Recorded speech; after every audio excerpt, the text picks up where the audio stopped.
Good afternoon. It's a real pleasure to open this event that is being held in a hybrid form because of the social distancing guidelines and impositions dictated by the COVID-19 situation. We hope that we find you safe and well and very keen to follow proceedings that I can already anticipate of being of extreme interest to both specialists in the area and those that are here out of interest in the topic. Of course, the title of our conference couldn't be more topical or relevant, given that we're offering this also in a digital form. And the event is being live streamed. The topic is, of course, rethinking labor law in the digitalisation era. And I should start by saying that we have not been able to organize such a stimulating event without the support of other entities that are co-organizers. So I would like to start by thanking, of course, the European Trade Union Confederation, the ETUC, the European Lawyers for Workers Network, and the European Association of Lawyers for Democracy and Human Rights. Thank you very much, both for supporting us and, of course, for sending some extremely interesting speakers who are actually working on the topic, and they're really the leading specialists in the area. Something very quickly about this conference. It is, of course, about all the challenges that technology and technological development are bringing to the world of work and labor law in particular. And of course, these challenges affect both the labor part of labor law and the law part of labor law.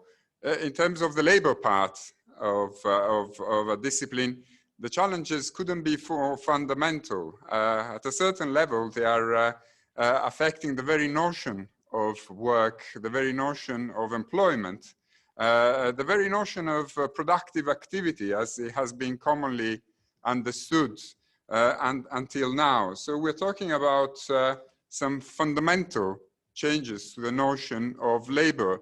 But even so, these challenges are really pale compared to those that are raised vis-a-vis the notion of law and regulation, broadly understood, including, of course, the important regulatory role that trade unions and social partners play at various levels within the enterprise, within the labor market, and in society at large. I'm pleased to say that the ETUI is at the forefront of both debates. Many of you will be familiar with the publication and work of several of my colleagues here at the ETUI, many of which will be speaking today and tomorrow. Just to introduce some of them, of course, you will meet Sylvia later on, who's just been working on the intersection between employment law, competition law, and collective agreements. Agnieszka, of course, has been working assiduously on the topic and has numerous publications all available on the ETUI website, the most recent being the one on counting gigs. Kurt has long been able to integrate his interest in trade union relations and models of representation, organization, and worker participation with the topic of digitalization. And of course, Aida, who will be speaking today, has been following very closely the Digital Service Act that is currently being elaborated upon at the European level, but has also published extensively and extremely originally on the issue of blockchains, artificial intelligence, and just to name a few. And we also have sectoral specialists. We have colleagues like Bella and Jan, who have been working on the impact of digital technologies in, for instance, the extremely important automotive industry. The ETUI continues to invest its resources on research in this field. Our current work program is developing one of the largest surveys on gig work under the attentive eye and guidance of Agnieszka. And we have recruited at least 4 new colleagues in recent months, some of which you'll meet today and tomorrow, that work in the field and continue to research actively in the area. We're currently developing new research program on the impact of technology, for instance, in the healthcare sector, partly in response to the challenges brought by COVID. A new larger survey, the impact of digital technologies on a new form of hazard, psychosocial risks, which is a new area of development and research for the Institute and for area specialists on health and safety at work. I could probably spend the entire day illustrating to you the great work that the ETUI has done in consultation with our broader networks and stakeholders, from the trade unions to the many academics that from time to time we involve and collaborate with us and help us leading in the field of ideas. But what I will do instead is I will pause and allow for more time for these important networks that have been supporting us to speak for themselves. And I will pass the microphone to, of course, a person that doesn't need introduction, Isabel Sherman, the ETUC one of the ETUC Confederal secretaries that has been working in the area for a number of years and making a great contribution to the debates, both at a policy level and at a more conceptual and theoretical, perhaps even academic level, if I may say so. Thank you very much. And Isabel, the floor is yours.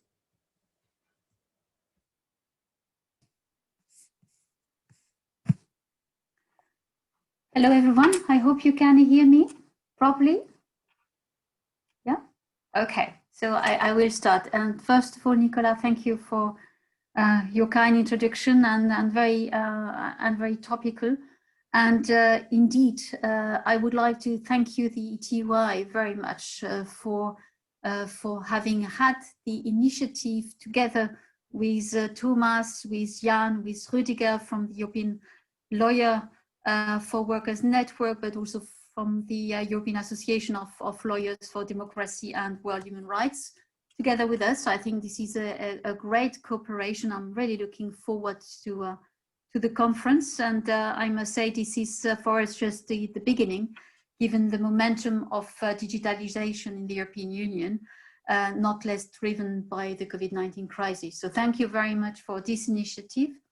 And let me start with some words of introduction. The first would be to give you to start with a short observation and give you the expectation of the ETUC about the conference. First, the observation is that workers and labor relations have been facing disruptive transformation since the first industrial relation. And digitalization in society dates back to the introduction of computers, so does artificial intelligence. So in principle, technology and digital innovation, which we know from a long time, have always had a kind of disruptive effect.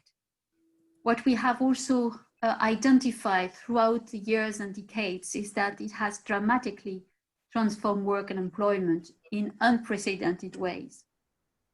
We can speak about robotics, we can speak about automations that often replace human in dangerous, strenuous, monotonous and repetitive tasks, as well as in tasks requiring great precisions and even microscopic scale. Artificial intelligence is now also gradually supporting and possibly replacing analytical work. And this is definitively what the trade union sees as the positive impact of digitalization on working conditions, on the working environment. And we have been investing a lot in terms of anticipation, in terms of shaping what digitalization should deliver for the workers as well as for businesses. So you would say, so what? What do we expect? And especially what do we expect from such a debate that we will have today and tomorrow? What we expect first is that we clearly discuss and show that digitalization and innovation in general should not lead to circumvent fundamental rights. And for us, it is where exactly the experts in the room are requested to act. This is where litigation and regulation should play a crucial role. We know that digitalization has gained a new momentum in society as it has rapidly evolved and covered large part of the economy. And why it is so? It is so because data is the new gold. And it has given rise to the so-called digital economy, gig economy, or platform economy, where what we've seen is that new business models are created in a legal vacuum or with the recourse of sandboxes or experimental legislation, and where in most cases labor law has been circumvented for the purpose of cutting labor cost by putting more risk on the workers. So we hope here that this conference will help to dig into this dimension. As I mentioned earlier, we see that digitalization and artificial intelligence brings opportunities and challenges.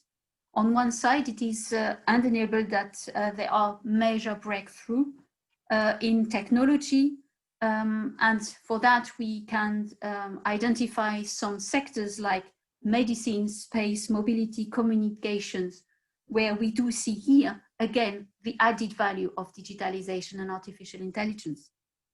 On the other side, we also see the growing risks of intrusive surveillance, breach of privacy and data protection, and the breach of fundamental rights, like the right of having decent working time, decent working conditions, and health and safe workplace. And this is the downside of digitalization. And this is where we need to have concrete responses from politics, but also from the legislator. Of course, I cannot have an introduction without mentioning the COVID-19 crisis. And of course, this crisis, more than ever, and more than any other crisis, has changed the societal context dramatically.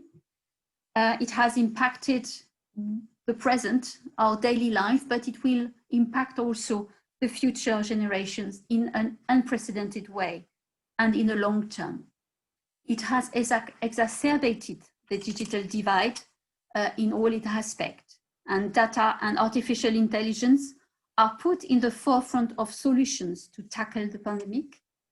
In medicine, in the search for vaccines, drugs and treatments, but also, and more worryingly, in terms of developing public tracing application to identify potentially infected persons. Here again, the ETUC is convinced that in that respect, labor protection and technological innovation can be compatible. However, the opportunities and challenges of such new technologies applied at work have to be carefully assessed. And trade unions have been and will remain very vigilant and proactive. So should be the legislator and the judges.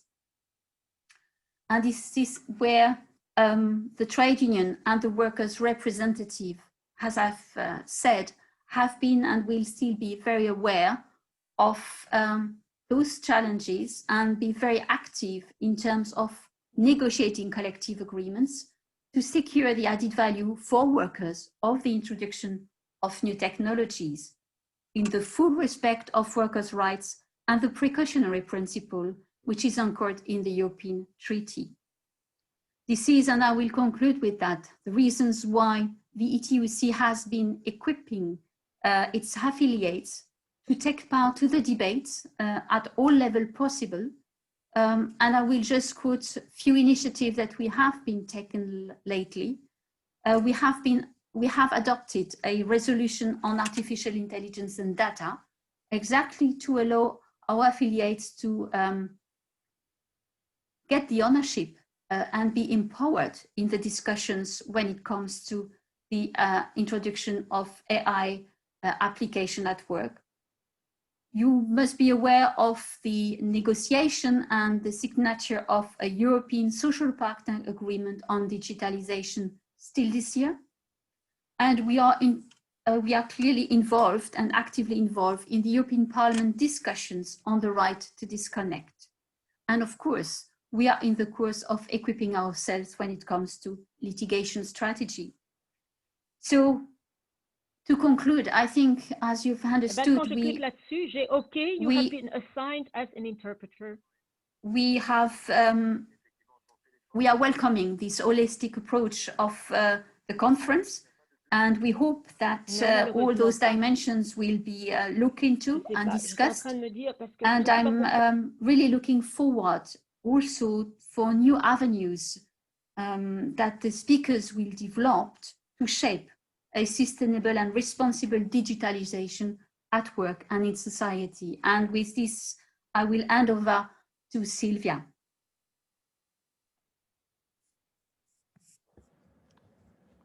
Thank you very much, Isabel, and thank you very much, Nicola. So thank you for this welcoming speech and introducing the importance of the conference. My role now is also to introduce and thank once again the European Lawyers for Workers Network, to which I'm also part, especially in the coordinating committee. And indeed, because the European Lawyers for Workers Network is already a couple of years that is committed to organize a very challenging and interesting conference on labor law and the challenges that labor law face. A couple of years ago, we met in Frankfurt, kindly hosted by G Metal. This time, more than 1 year ago, we sat together and we decided to again organize a concept where labor law could be discussed in conjunction with new challenges. We decided to approach the topic of digitalization. It's a big topic, it's a broad topic and a difficult one. Therefore, we decided to go big, and we decided to contact the European Trade Unions Confederation and to create a synergy between the European Trade Union Confederation, the European Trade Union Institute, the ELDH, and the European Lawyers for Workers Network. Indeed, we really believe that synergy between those that are represented by the co-host of this conference is essential in order to allow labor law to maintain and keep alive its rationale and its function, and to adequately face the challenges brought along by digitalization. Indeed, digitalization, there are no doubts, brings a challenge to labor law. And the format of this event indeed tried to address those challenges and to portray the holistic approach that we are trying to advance and address to the challenges of labor law. So the format is the following. Now, today, especially this afternoon, we are gonna have a first panel where we have outstanding researchers from different organizations, different parts of Europe, and they will present from a more theoretical perspective, indeed, the challenges and difficulties that digitalization brings toward labor law. Then today again, in the second panel, we will have the same challenges approached once again, but from a different angle, different perspective, which is the litigation and strategic litigation perspective. In that setting, we will have again an amazing researcher and some, I can even say, hero of labor law litigation, Rüdiger Helm and lawyer De Marquis. They will explain us how the courts can become an environment where labor law can change and sometimes become better. Then tomorrow we will have another panel where we will learn from those who actually work hand to hand with workers. So we will speak with trade unionists and workers' representatives, and we will hear from them how to better approach the challenges of digitalization. Then the conference will end tomorrow, a bit before lunch, when we will actually hear a debate where those who are the closest to the lawmaking will explain us their view on how to better approach this phenomenon. So this is a bit the setting. Now, without further ado, I will ask the moderator of the first session to introduce the speaker.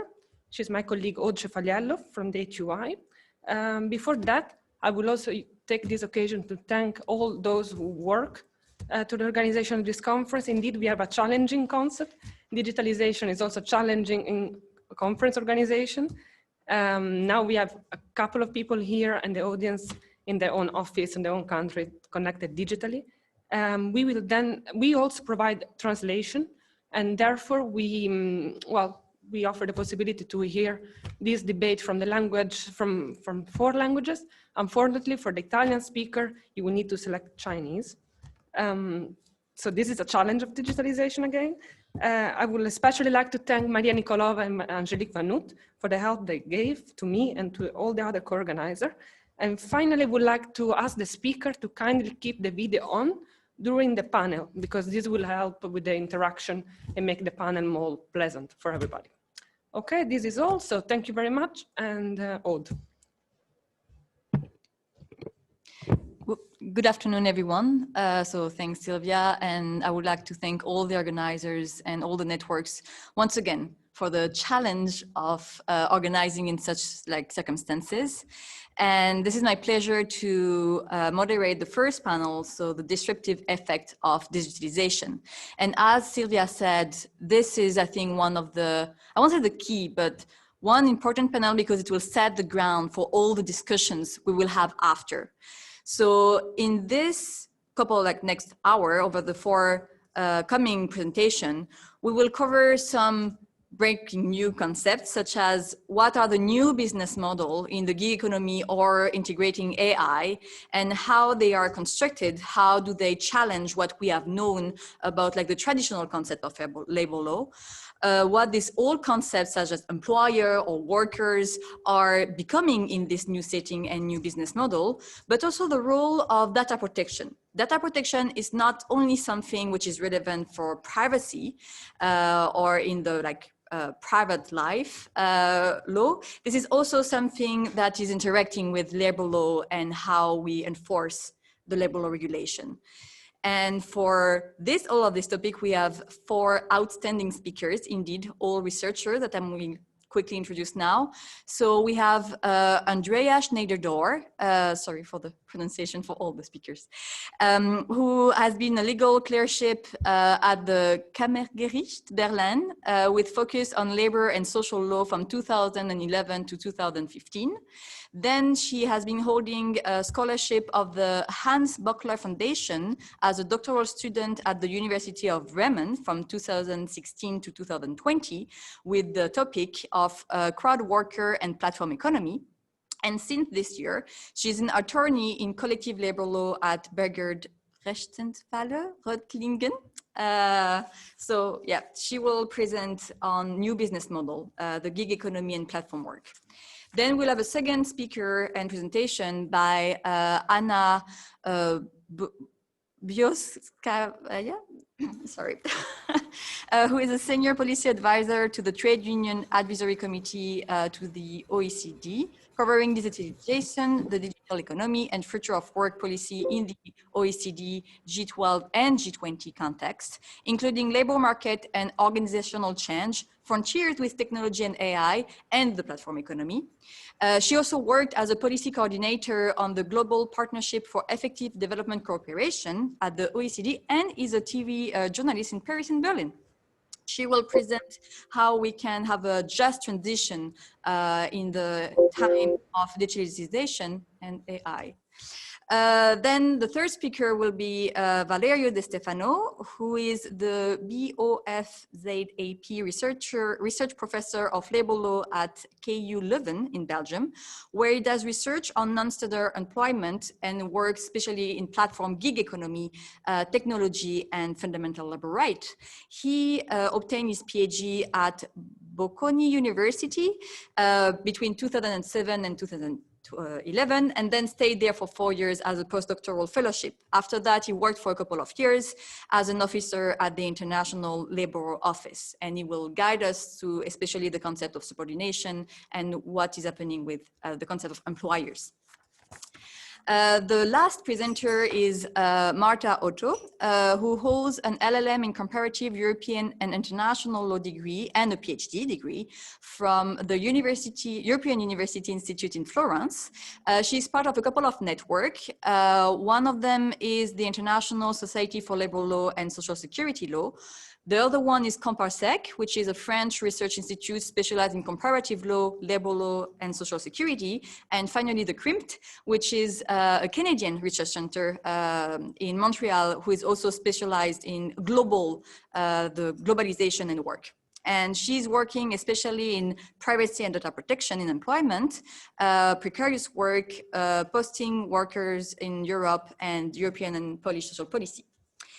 And then after that, we will have two discussants to intervene of what we will have been hearing, who are Teresa Coleo Moriera, who is a professor at the law school at the University of Minho. Similarly, she's part of a couple of networks, such as APODIT, which is a Portuguese Association of Labor Law, but also JustGov, which is a Center for Research in Justice and Governance. And she has participated in several research projects at national and international level, and some of them being financed by European Commission. And the final discussant is Agnieszka Piasna, who is a senior researcher here at the ETUI, specialized in economic, employment, and social policies.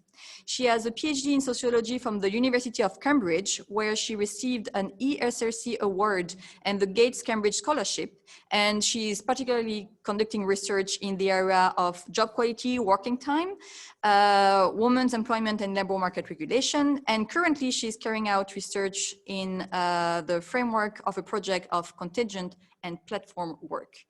From my side, I'm Otse Fadilo, I will be the moderator here. It means that I will have the unpleasant role on keeping all the speakers on track, and I apologize for that. As a reminder, you all have 15 minutes, which means that after 10, I will hold this little paper that you can maybe not see, but yellow means 5 minutes. The pinky one, red, means 1 minute. So please look at my window so we can keep going with the discussions. So for the format, it will be the presentation, then the discussant bringing their point of view, and then Sylvia will help me to collect all the questions that the audience will have raised in the Q&A section. So we can then ask the speakers on your behalf and we can keep the conversation going. So without further ado, I will ask our first speaker, Andrea Schneider-Dor, and the floor is yours for new business model, gig economy, and platform work.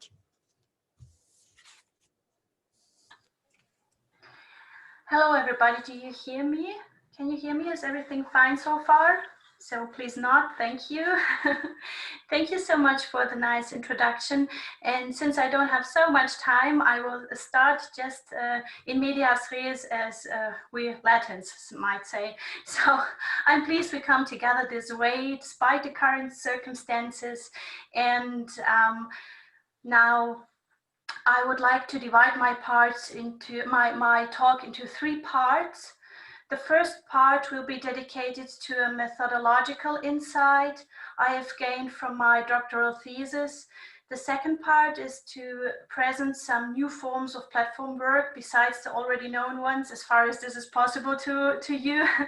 Finally, I will discuss the regulation of the regulation platform to business 2019-1150 from EU. The first part is called, in my presentation, anticipated negation of labor law, because this is what platforms do. Last year, it has been written and discussed a lot, whether working people on platforms are employees or independent contractors, employee-like persons, home workers, and so on.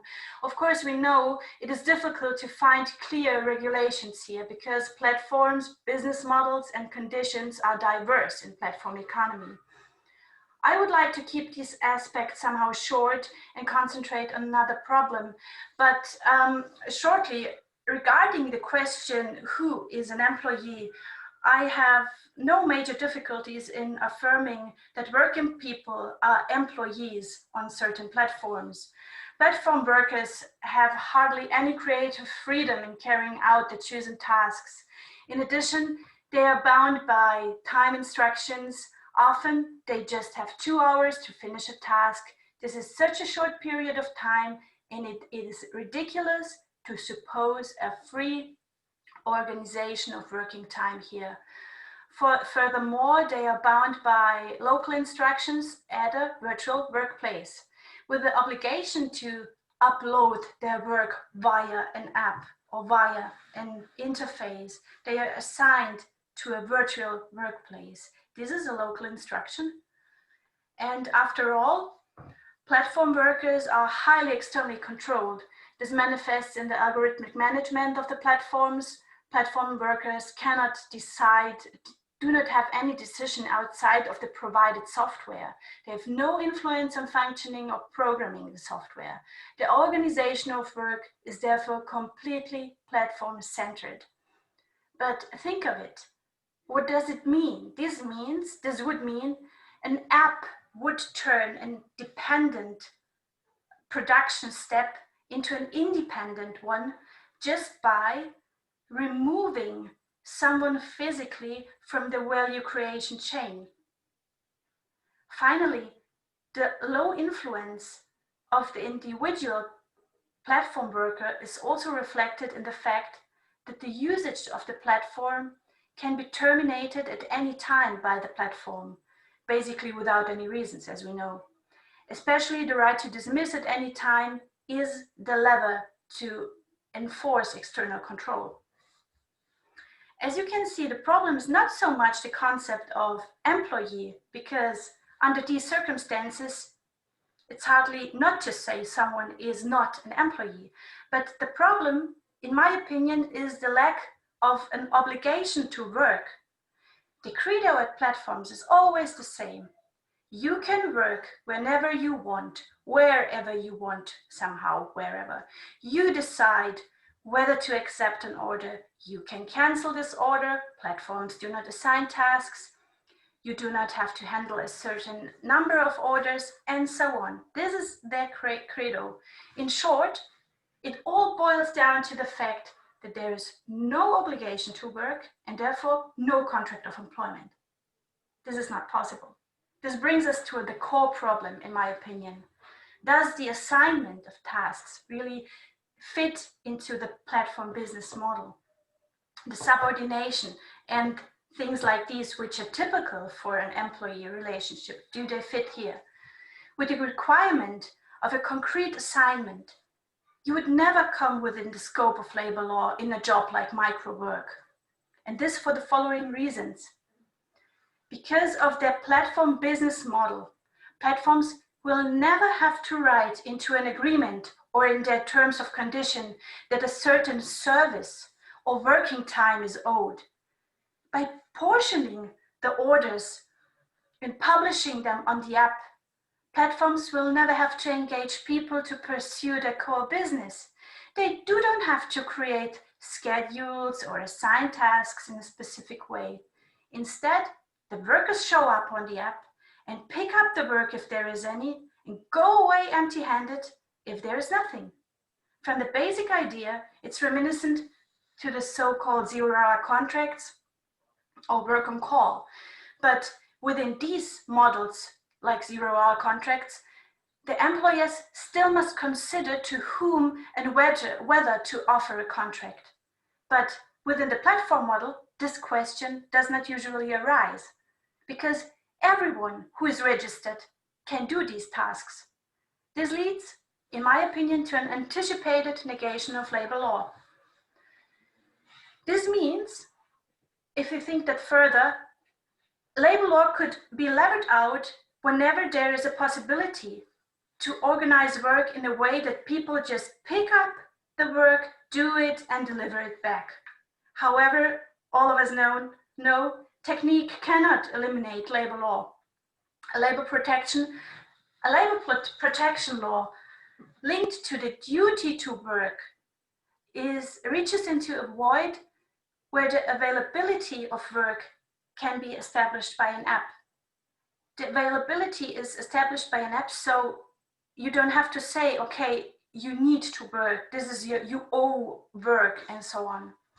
So how can we deal with that? Honestly, as we might heard in the introductions, the courts and all policymakers and all of us in the end of the day need to understand that there's, in my opinion, an urgent need to interpret the real conditions under which work is done. It sounds so simple, but we really need to have a better look on lived contract and not to written contract. I know it's too easy, but the findings reminds me of the so-called Moravec paradox from robotic research. It says, it is easy to get computers to perform as a grandmaster in chess, but it is difficult to teach them the perception and mobility skills of a 1-year-old kid. So, as you can see, robotic research and labor research faces somehow the same problems. Bearing this in mind, this was one of the major of the course of the problems I had with my doctoral thesis. When I thought, okay, for me, it's not that hard to see that someone is an employee here. I made some research on 2 different platforms. It was Clickworker and Roamla, and they're doing some micro work stuff. And I thought, hey, they're totally subordinated and they're totally controlled by the platform. But the problem was really that the platform said, hey, you can come and go and whenever you like. So I thought the problem was more in the anticipating of labor law. And now I would like to come to the second part, the new business models. And here it's really hard to tell you something you might not know yet, because the last few years we have observed food delivery services, Uber in all variations, cleaning handicraft services, online platforms in all variations, and so on. And in my opinion, the platform credo changes from the production credo. The production credo was a long time in the industrial production. It's just a time production. But platform credo is a not even mine production. So the scaling effects of platforms are always beyond the corporate boundaries. They grow as they bring together more people who need services with others to provide them. The positive network effect provides the desired monopoly of a platform. Only one platform should cover the respective needs of both sides. This ensures that we should increasingly understand work on content platforms like YouTube or Instagram as dependent work as well. It is known to us that people as influencers on these platforms can gain such great popularity that YouTube itself and other companies pay them to advertise or place products. Their activity has digital reach, and in our attention economy, this can generate a considerable income. So also, professional players on gaming platforms can also be placed in the same category. On platforms such as YouTube or Instagram, the influencers themselves decide how to organize their activities, of course, but YouTube in particular sets far-reaching guidelines as to what should be shown and what not be shown. If it's done nevertheless, this can lead to a so-called demonetization. This means that the uploaded videos get a worse ranking, thus reaching less interested people or are even completely blocked. This has an impact of the income of the influencers. So there have been calls for fair conditions on content platforms as YouTube, and the discussion is, are they possibly employees or at least similar to employees, employee-like, dependent contractors, and so on. If you're interested in the discussion furthermore, at fairtube.info you can find more information about this. Another aspect of digital platform work is that people live different identities as content moderators. I heard about dating platforms that operate their business model by making people pay for every message they send. Users of the platform might think they are writing with a nice person they like, but in truth they write with a content moderator who respond to the most precise instructions by the platform. I do not want to evaluate this model morally somehow, even at least it's questionable.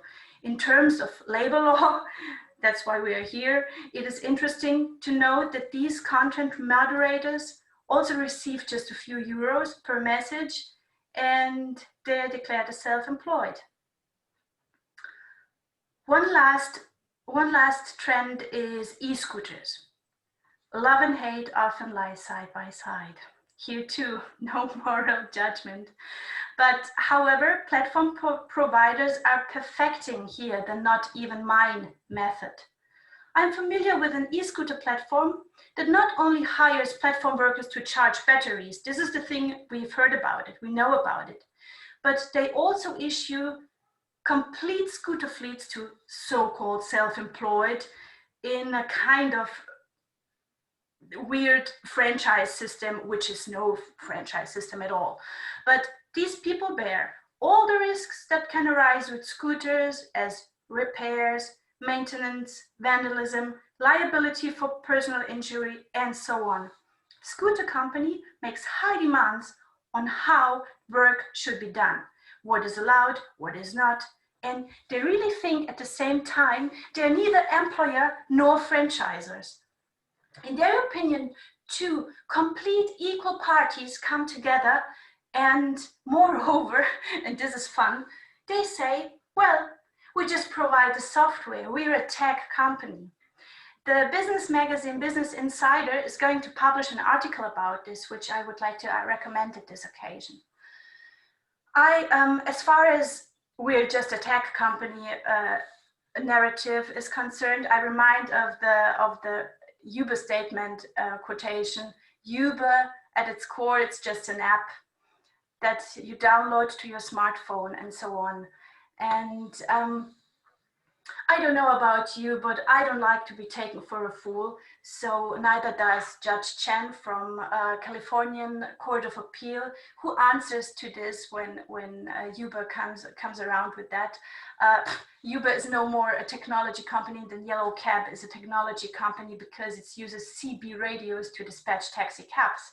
So it is clear that Uber is most certainly a transportation company, albeit a technology sophisticated one. So this is the only thing you can say about quotes like this. You just have to decrypt the narratives. And so now I come to the last part of my talk. How can we deal with these things in a general mode? And this section of my talk is also divided in two parts. One part is a flaming part and one part is a down-to-earth part. So, you know, it's wonderful to come with all of you together because I know we are true believers. We truly believe in labor law. And it is about interpretation of new employment relationships within labor law. Labor law can evolve. Terms can be interpreted in a new way. The scope of interpretation is wide enough. As I said, this is a flaming call for an interpretation of labor law which fits into digital era. And please do not leave the field to tech companies who say, oh, law itself is an antiquated institution. This is a typical narrative. It's like, do not ask permission, ask forgiveness. Move Andrea? fast, break rules. Yes.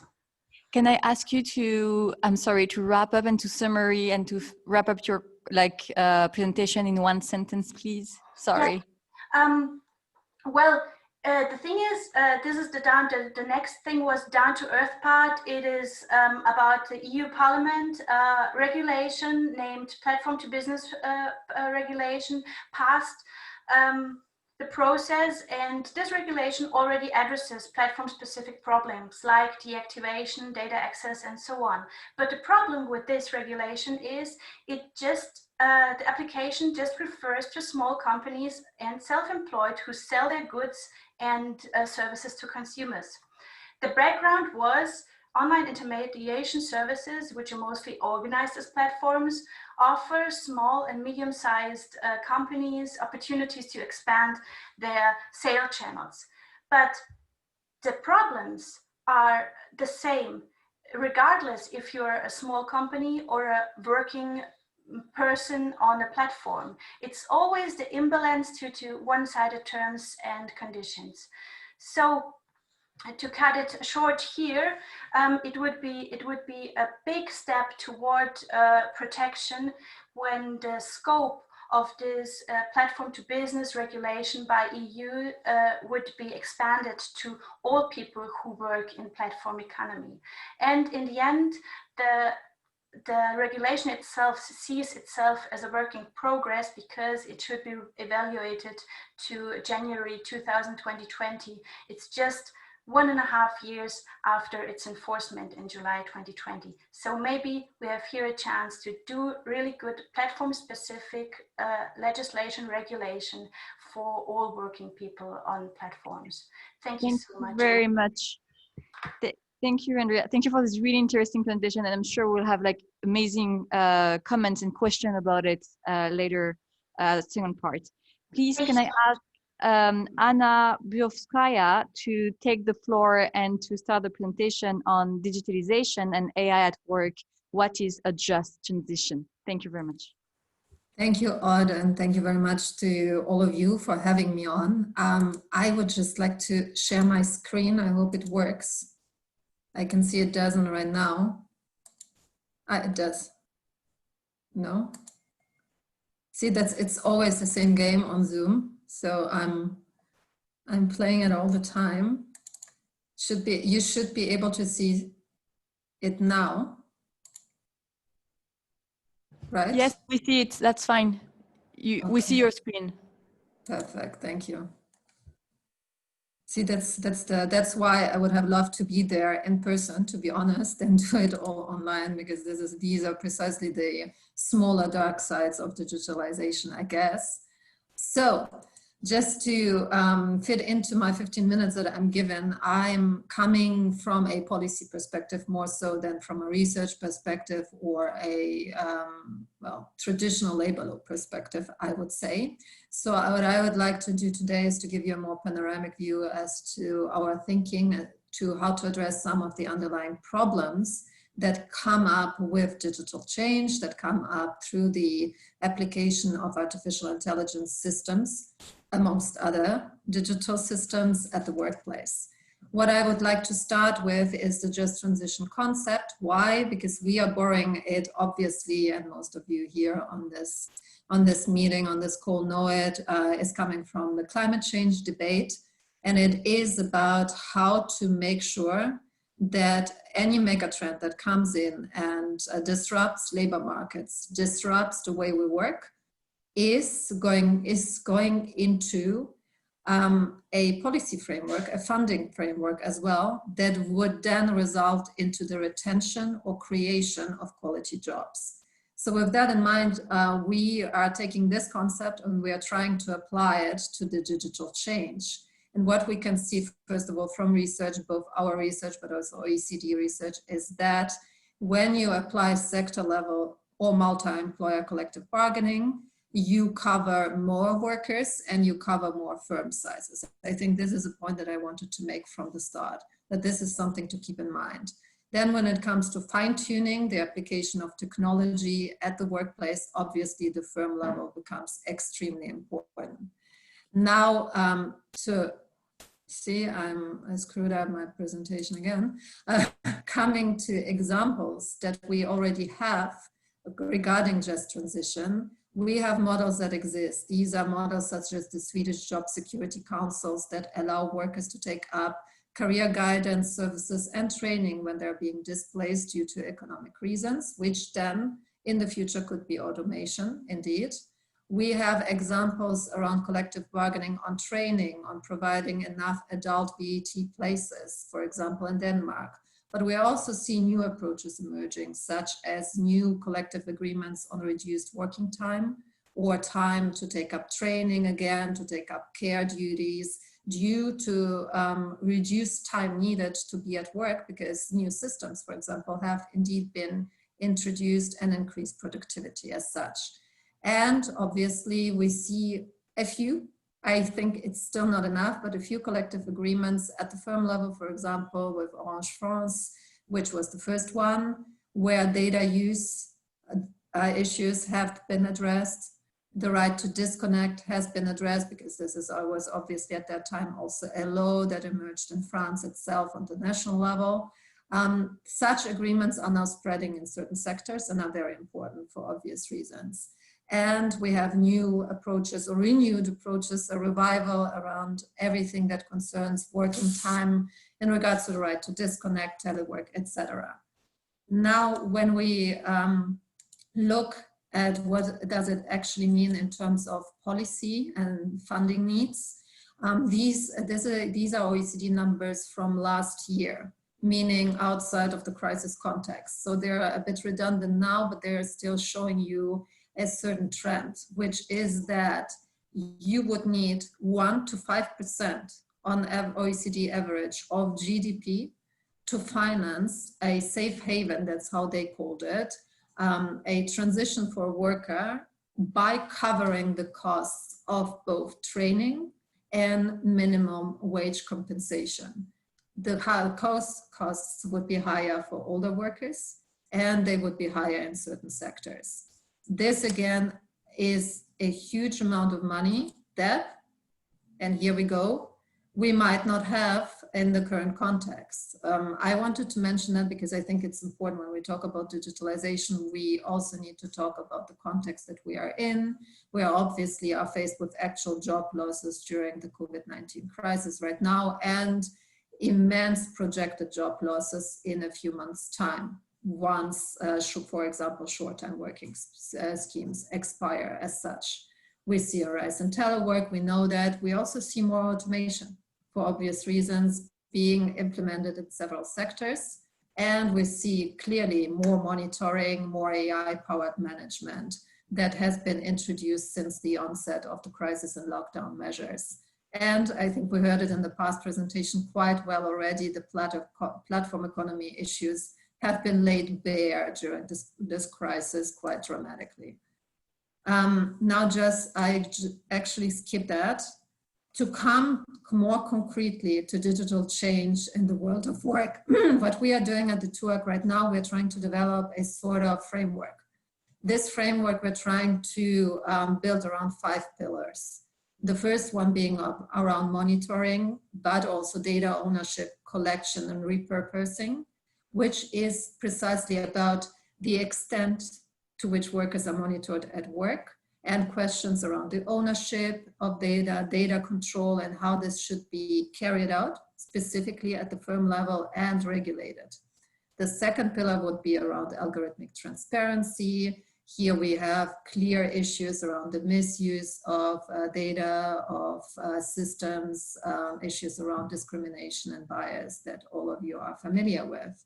The third pillar would be around liability and security standards when it comes to human to machine or automated processes, which is not as much addressed as of now and which are huge challenges that could be addressed through law, through legal frameworks, but also obviously on the occupational health and safety side. The last 2 pillars are more overarching ones. The one is about new business model and organizational change. It pretty much brings together the first 3, but adds to it in terms of what firms are doing in regards to changing up their business models, changing up their organizational processes, and how it affects the worker on the job. And the last pillar would be really about structural change and automation, which is basically the scenario where an occupation or a task contents become obsolete and structures, hopefully collective agreements, need to come in to manage transitional and relocation needs of workers. Now, when we take that against the reality, we know, at least for artificial intelligence, I'm trying to narrow it down now to one technology, but in my opinion, there is not just one technology. that should be isolated from one another. We are living in a digitalized, converged system of multiple technologies interacting with one another. I should say that. But on in the policy field, in the policy landscape, right now we see a tendency to isolate artificial intelligence quite a bit. We are now in the so-called principled era where you have the commission discussions on artificial intelligence. You have the ETUC resolution on that. On our side, we have the OECD G20 recommendation and principles on artificial intelligence that recognize some important things such as responsible use of AI at work, the right to fair transitions for workers, the right to training, etc. But when we take these sort of principles against the reality on the ground, we can see in most surveys that you do with workers in the last few years, we can see that they have not been consulted enough on the introduction of new technology. They sometimes do not know that algorithmic systems are being used at work as such. They feel like they have less autonomy, yet their work has been intensified quite a bit, and they lack transparency yet again over the management decisions or the recruitment decisions taken on the basis of, again, algorithms or other digitally enabled decision-making processes. So we have this principled policy space, we have the reality on the ground. What do we need to do? We believe in the 3C approach. The first C would be an obvious one here in this meeting for all of you is consultation with trade unions, with workers' representatives on the introduction of artificial intelligence, on its design, on its interplay with other technological systems, etc. In other contexts, when I bring this up, it's not as obvious. So it's something that one needs to obviously fight for at the national level, at the sector level, etc. The second C would be about choice. Here, what you can see is how many tasks in human resources you can effectively automate. I can see your hand is up. I don't know how many minutes I have. Is it 5? Yes, it's 5 minutes. Good, okay, I'll be quick. So you can see that in pink. Pink is a friendly color, but it also means automation in this regard for human resources. You can see that most could be automated. Now the question is about choice. Do they need to be automated? Do they need to be fully automated? And do we need human oversight over any of these functions? And the last C would be around co-design. Co-design is also something that would allow, if you had worker representatives or trade unions participating in any of the design of the data sets of the systems underlying artificial intelligence, for example, would probably help alleviating bias, would probably help with discrimination issues, and obviously other functionalities that could be used in AI systems, such on pay, on working time, etc. So moving on from this 3 C's, as I said, we are developing a framework around those 5 pillars that I just mentioned, from monitoring data to algorithmic transparency, liability, new business models, and structural change. I'm not expecting you to be able to read this, but I wanted to take just 2 of them very quickly and show you that we are looking into where is the scope for information and consultation at, and where is the scope and the sort of room for maneuver for social dialogue and collective bargaining. So when you look at algorithmic transparency, we believe that worker representatives should be able to claim disclosure as to whether an AI system is being used in human resources or management decision-making. They should be able to claim transparency by asking for either data log registers to be introduced, to have labeling of AI systems, or to be able to employ audits. And they should be able to overarchingly ask for the explainability of AI systems that are being used at the workplace. For the social dialogue collective bargaining dimension is similar, but would pretty much relate to more so to regulatory and legal frameworks that could be strengthened or introduced on the policy level that could be claimed via social dialogue, but also could be fed into collective agreements on all what concerns transparency and accountability and anti-discrimination clauses regarding algorithmic processes.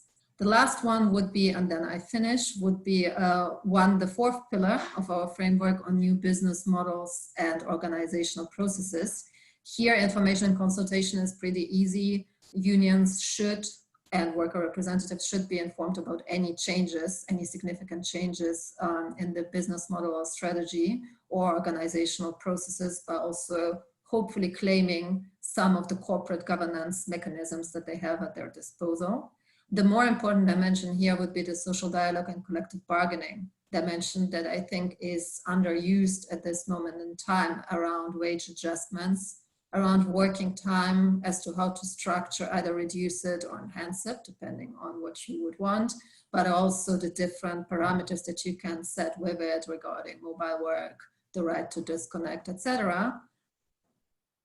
The same would apply to training rights, to access to training, time for training that is crucial when you have massive organizational change to have, for obvious reasons, and around interoperability standards that are quite important for your employability going forward, but also for your ability to operate in different structures at your job, outside of your job when you are working somewhere else, etc.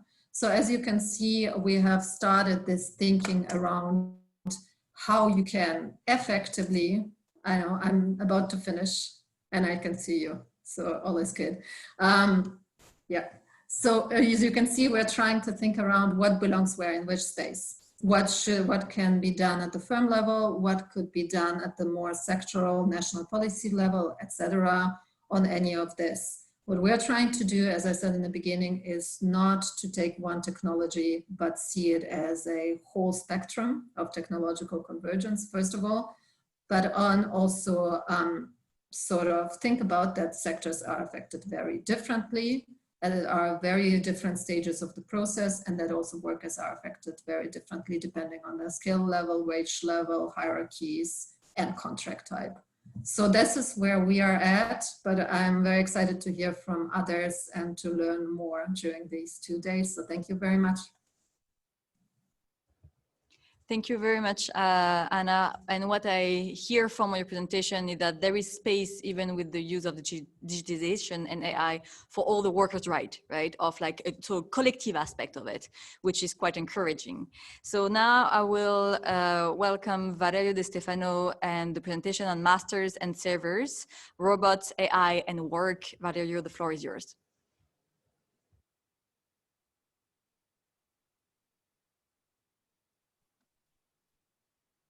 Thank you. First of all, thanks so much for having me, for hosting me. Do you hear me? Yes, sorry. For having me in this panel, thanks so much to the organizer and to Silvia Rainone in particular who contacted me. So the presentation is entitled Masters and Servers, Robots, AI and Work. And it's part of the concept that I developed in an article that is about to be published in the International Journal on Comparative Labor Law and Industrial Relations, and it's already available on SSRN. Why masters and servers? Of course, this is a provocation. Masters and the laws of master and servants are those laws that at the beginning of industrialization incorporated strong elements of hierarchy of employers, of masters over workers, over servants. And this hierarchy, this authority and the counterpart of this, the subordination of workers, then seeped into the modern concept of the contract of employment. So the contract of employment is something that we learn as soon as we start studying labor law, is a very special contract in which one party, the employer or the management, has the possibility of organizing the work of another party, of another human being, of controlling this work very strictly, of directing the work in a very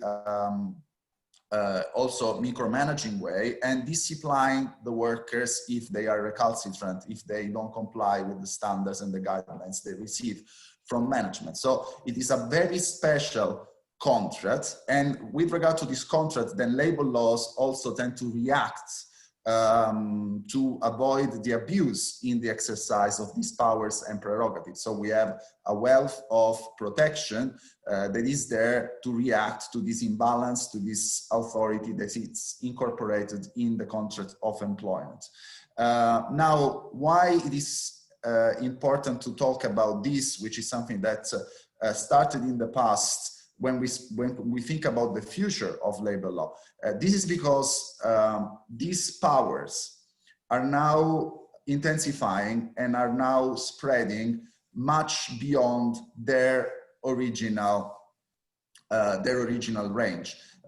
In a subjective way, more and more managerial prerogatives have been transferred from the contract of employment over to a vast part of the self-employed in our labor market. So a lot of our self-employed, the bogus self-employed, the vulnerable, the dependent self-employed, a vast part of the people that we normally characterize as self-employed, and therefore our legislations normally exclude them from the vast bulk of employment protection, are now more and more being subject to the managerial prerogatives of employers, managers. And we can think, for instance, of platform workers who normally are at least at the beginning classified as self-employed, and then they may sue for reclassification if need be, but at the beginning they are classified as self-employed, and they are subject to very stringent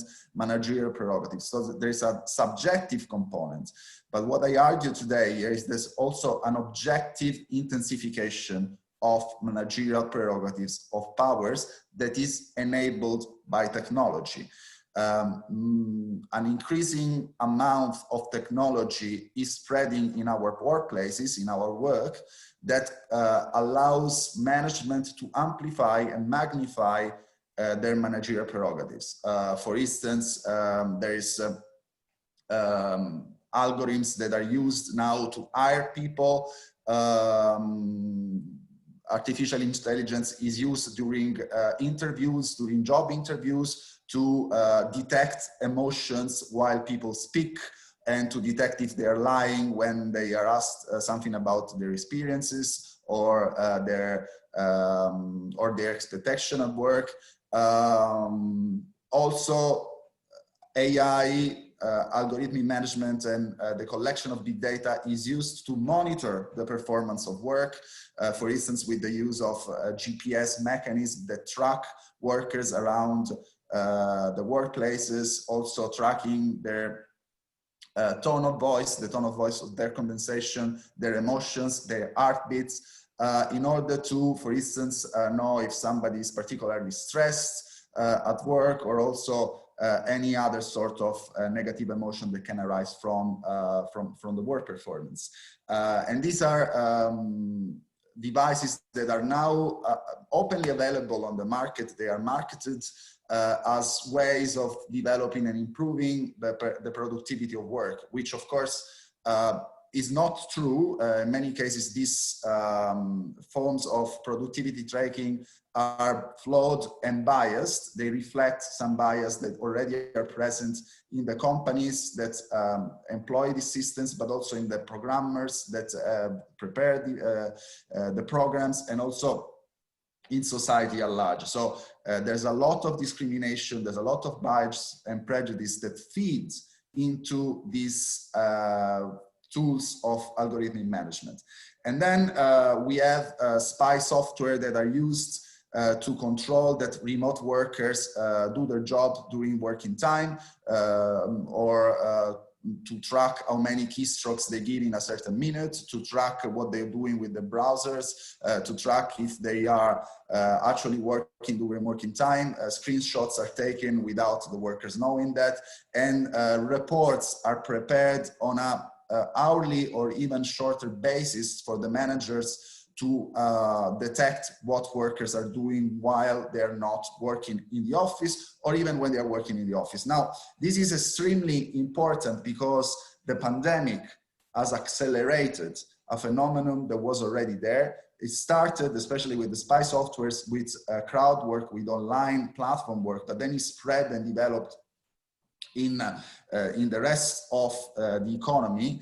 And during the pandemic, a lot of employers that had not in mind that they would allow people to work from remote were forced to allow people to work from remote, and they started panic buying. And there's reports in the newspapers of employers buying these softwares without even knowing what is in the software, because one of the big problems here with this new form of magnified managerial prerogative is that the employers and management of a certain company don't know, in most of the cases, what is in the programs they use, because they don't have the expertise, they don't have the technology to produce these tools inside, and they outsource, they buy it from other provider that in many cases also rebrand old products that everyone knew were flawed, but they are basically just rebranded and rebrought to the market. And many of the employers that employ these devices don't even know what the devices actually do and what are the potential flaws. So there's also a risk of exposure for the employers to strong liabilities, to very severe liabilities in terms of discrimination, in terms of enhancement of stress. And then, of course, when it comes to the workers, these forms of surveillance are extremely invasive. They create stress, and sometimes they are not even they're not even disclosed in advance. So the people don't even know in advance what is going on, and that there is devices that track their tone of voice, the heartbeat, or they don't know if this is going to be used actually against them in disciplinary procedures, and which might be the case. And also, in many cases, workers are not aware when algorithmic decision-making and algorithmic management is used during hiring and interviews. So therefore, they don't know that a certain interview can also follow you in other future job interviews if the platform is the same. Because once the platform incorporates your data, then it might transfer those data and those information to other future prospective employers. So there's a risk of magnification of managerial prerogatives, of expansion of the detrimental effects of algorithmic discrimination. And at the moment, as Anna was saying before me, there's not much awareness about all these systems. Not much awareness in society at large, not much awareness also in among labor scholars. So we risk to arrive later than we should have. Now, there are possible ways, thank you, Aude. There are possible ways to react to this, and there are two main avenues, and of course those avenues correspond to the main avenues of protection that we are all familiar with in labor law. The first one is, of course, individual employment rights, and therefore individual employment rights, and I think Marta is also going to speak about that, fundamental rights, the rights to privacy, the right to have a private life, can intervene in limit and rationalize these powers and prerogatives, and also intervene in basically detect the most abusive ways and sanction the most abusive ways in which these tools are used. But the problem with individual rights is that in this specific scenario, they risk only arriving ex post. So reacting ex post after abuses and mass abuses have taken place. And for instance, they can give you a right to information on how a certain decision making was taken, but the decision was already taken. So you already were jeopardized, and maybe jeopardized several times before asking for your explanation. And in many cases, there's a way of even circumventing some of the protection that, for instance, the GDPR sets with regard to the most invasive practices of control and monitoring. One way that I think is preferable is a proactive ex-ante collective rights approach to this issue. As Anna was saying, we need more social dialogue on this. We need collective bargaining on the algorithms. We need to know what feeds in the algorithms. We need to know when those algorithms are used, what are they used for, and some of the uses may even be banned because there is no need to allow employers to know the emotions of people, or if people are lying in job interviews with algorithms that are flawed and all these kind of things. So there are a lot of things that can be done from the collective side to ensure transparency, to avoid abuses, and also to ban some of the practices that society should think are completely unreasonable. In order to do that, individual employment rights are not enough because individuals don't know enough about these programs. They have no expertise to react to this. So we need a much bigger collective engagement with these practices, and this only can occur through social dialogue and collective bargaining.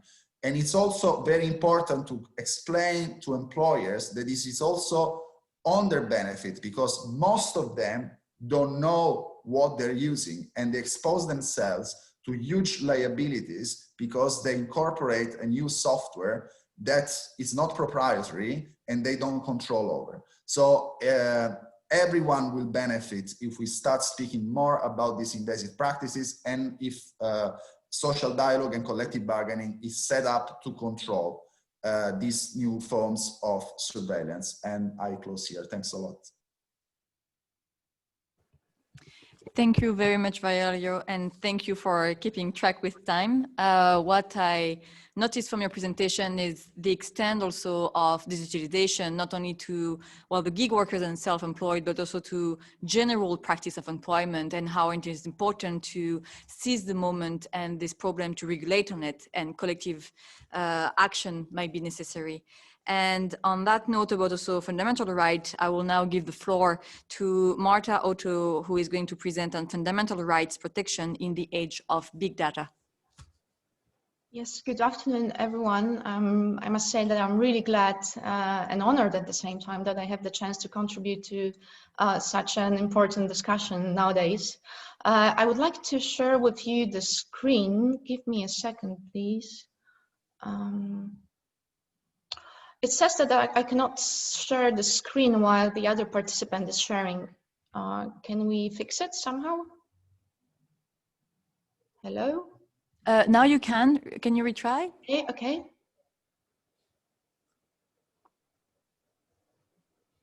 Can you see? Yes, you're sharing now. Okay, now I can't see you. Just give me a second. Okay. Okay. Can you see it? Well, pretty much. Can you start the slideshow, because right now it's little, so we can see the entire PowerPoint. I'm doing my best, so it seems that it doesn't work.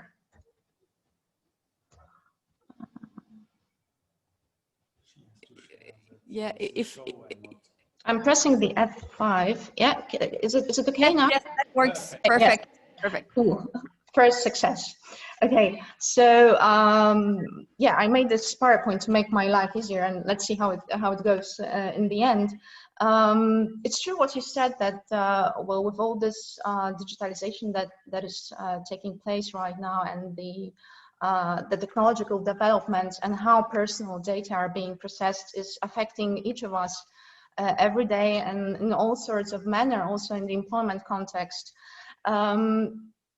Already 20 years ago, Professor Friedland aptly observed that the most problematic nowadays issue is the general dynamics towards the broadening of the roles of personal information use from the relatively limited traditional roles of selection and discipline into a new set of functions which have to do with the motivation, incentivization, and culturation of workers and the control of their behavior.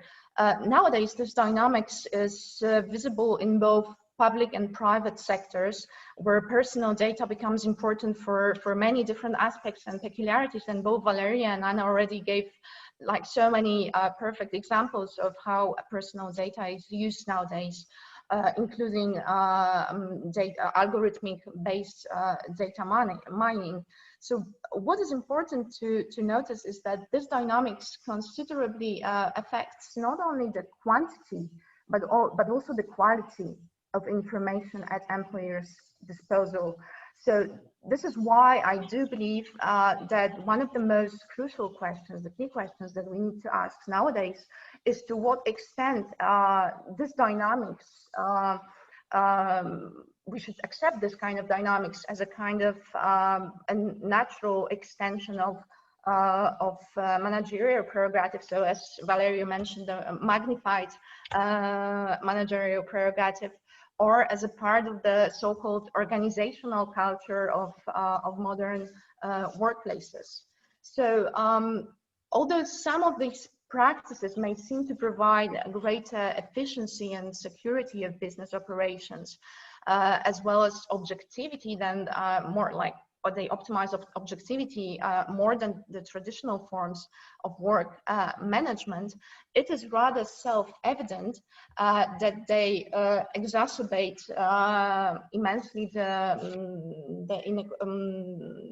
information asymmetry, and as a result, the inequalities of the bargaining powers between the contracting parties of the employment relationship. What is even more important is that obviously they pose considerable threats, not only to right to privacy and personal data protection, but all sorts of correlated rights, such as principle of non-discrimination, but also all sorts of social rights, the right to work, the right to protection against unjustified dismissal, the right to fair and just working conditions, etc. At the same time, what we should note today is that employees can be subjected to such practices for a longer period of time than what in most cases will be possible in other public areas. And this continuity aspect, as already Valeria pointed out, bears some relevance for the overall intrusiveness of such practices. On the other hand, we cannot forget also that the economic and social value of work induces a unique dependence asymmetry between the contracting parties, which in turn might have really strong bearing on employees' exercise of human rights claims. So another important question we need to ask nowadays is to what extent those risks can be addressed by the existing legal concepts and normative framework that we already have. So I will try to analyze this pretty quickly with reference to the European system of privacy and data protection. So as you can see, this framework is, at least at first sight, it seems to be robust enough. It seems to present a kind of viable infrastructure upon which we can build a sound protection of employees' right to privacy. So the offered protection is multi-layered, not in the hierarchical sense, but rather in the sense of diversity of sites. So each layer is endowed with the substantive provisions on the right to privacy and data protection. We have also some kind of specific institutional remedies, predominantly in the form of judicial review exercised by courts, but also administrative review performed by the supervisory authorities. Unfortunately, despite the recent remodeling of the international as well as the supranational layer of this architecture, none of these layers contains employment-specific provisions, which, as I will try to explain later on, leaves an imprint on the actual scope of protection of employees' privacy and related interests. So the European concept of privacy, and I include in here also the informational privacy, so the one that is related to the personal data protection and employment, is based upon a right to establish and develop the relationship with other human beings, and as such, as it was explained in the European Courts of Human Rights jurisprudence, is a right that is complementary to not only individual rights like freedom of expression, freedom from discrimination, but also social rights like right to earn a living, in the sense that if those rights are not enjoyed freely, there obviously can be a chilling effect on the exercise of the other correlated rights. So in my opinion, this increasingly clear and somehow contextualized scope of coverage of the right to privacy, which encompasses also its social dimension, represents a judicial category that is already sufficiently precisely worded to provide concrete rights in employment. What was problematic from this point of view is the fact that the porosity of the European framework stems rather from the evident lack of the equally clear and contextualized rules governing the scope of protection of right to privacy in employment. So as you can see, the protection afforded to the right to privacy and personal data protection is not absolute, and its ultimate scope of protection is derivative, on the one hand, the reasonable expectations of privacy concept, and on the other hand, the existence of potentially and apparently more relevant legitimate interest of employer.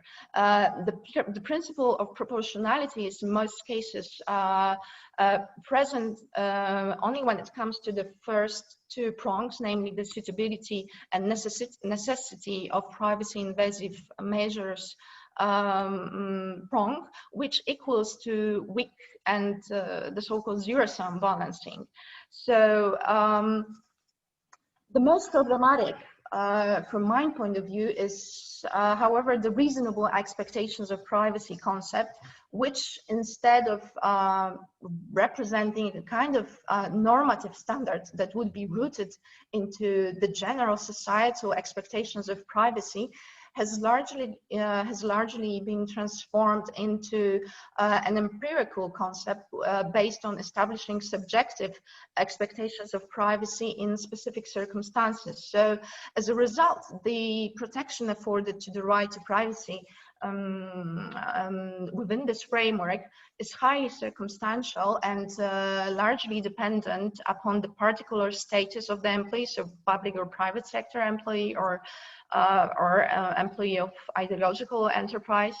And on the other hand, the so-called operational realities of the workplace, of the actual employer's policies and practices. So such a principle, already as Valeria noticed, not only induces legal uncertainty, but because de facto the employees' expectations are somehow established retrospectively by adjudicators, but also it reduces the possibility of setting a minimum standard of protection, a certain minimum core of employees' privacy and correlated rights in the employment context. So, of course, you may say, well, now we have this GDPR regulation, which seems pretty robust, pretty strong, and it's right. I mean, as a modern data protection instrument of general application, it undeniably strengthens the rights of individuals, and as such is a milestone for the further consolidation of the personal data protection framework. Still, it does not provide satisfactory answers when it comes to the challenges, very specific challenges posed by the protection of human rights in employment with regards to the processing of personal data. And in particular, I enumerated the most important, in my opinion, challenges, namely the potentially broad catalog of legitimate interests of employers that would legitimize processing of employees' personal data. Okay, I can see you. Second of all, the effective execution of data subjects' right in a context that's predetermined by power and information asymmetries. Then recognizing infringements also of other dimensions of privacy, so not only informational privacy, but also territorial and personal privacy, which happens very often. And still, if you look at only the data protection regime, there is a risk that this kind of infringements will not be recognized. Finally, assigning accountability for privacy and data protection violation. So supposedly this is also why the European legislator left some margin of maneuver for the member states to introduce more specific rules to ensure the protection of the rights and freedoms in respect of the processing of employees' personal data in employment context. What is important to notice is that by no means those sector-specific laws should be treated as lex specialis, somehow that overrides conflicting provisions of the more general general data protection regulation, and should only have a complementary function towards the EU general legal instrument. Still, you have to realize that the introduction of such norms might have serious implications for the free flow of information. So another aim of this regulation, so the free flow of information of employees' personal data, since in general, if you look at the preceding instruments, namely data directive from '95, it follows the same rationale. And as we could see, this directive in the end induced really significant divergences when it comes to modes of regulation of data protection and employment, the scope of coverage of such instruments, the principles governing its protection, as well as the scope of derogations allowed. So in my opinion, the necessary clarity and cohesion in the protection of personal data in employment in Europe may be achieved only through introduction of employment-specific directive at the EU level. If we look at the rights that are at stake, the human rights that are at risk when it comes to processing of personal data, they all provide strong basis and rationale for such an action at the EU level. And in my opinion, also, desirably, such legislation should move the legislative emphasis from the transparency requirement, which exists under the GDPR and is pretty strong, and also from the concept of control over personal information, which is very elusive, as Valeria and Anna said, in the employment context. Towards establishing some kind of normative expectations shared by us at this level, which would mean in the end that we will have more proactive regulatory approach. I have some other ideas how this directive could look like, but I'm pretty sure that I'm slowly running out of time. So hopefully we'll have time to come back to it later on during discussion. Thank you very much. Thank you very much, and thank you also for keeping up with time, sorry. So now, if our discussants, so Agnieszka and Teresa are with me and listening to me. So what we can do is each of you can address some remarks and questions to the speakers for approximately 5 minutes. And then Sylvia will also say what is going on during your Q&A section.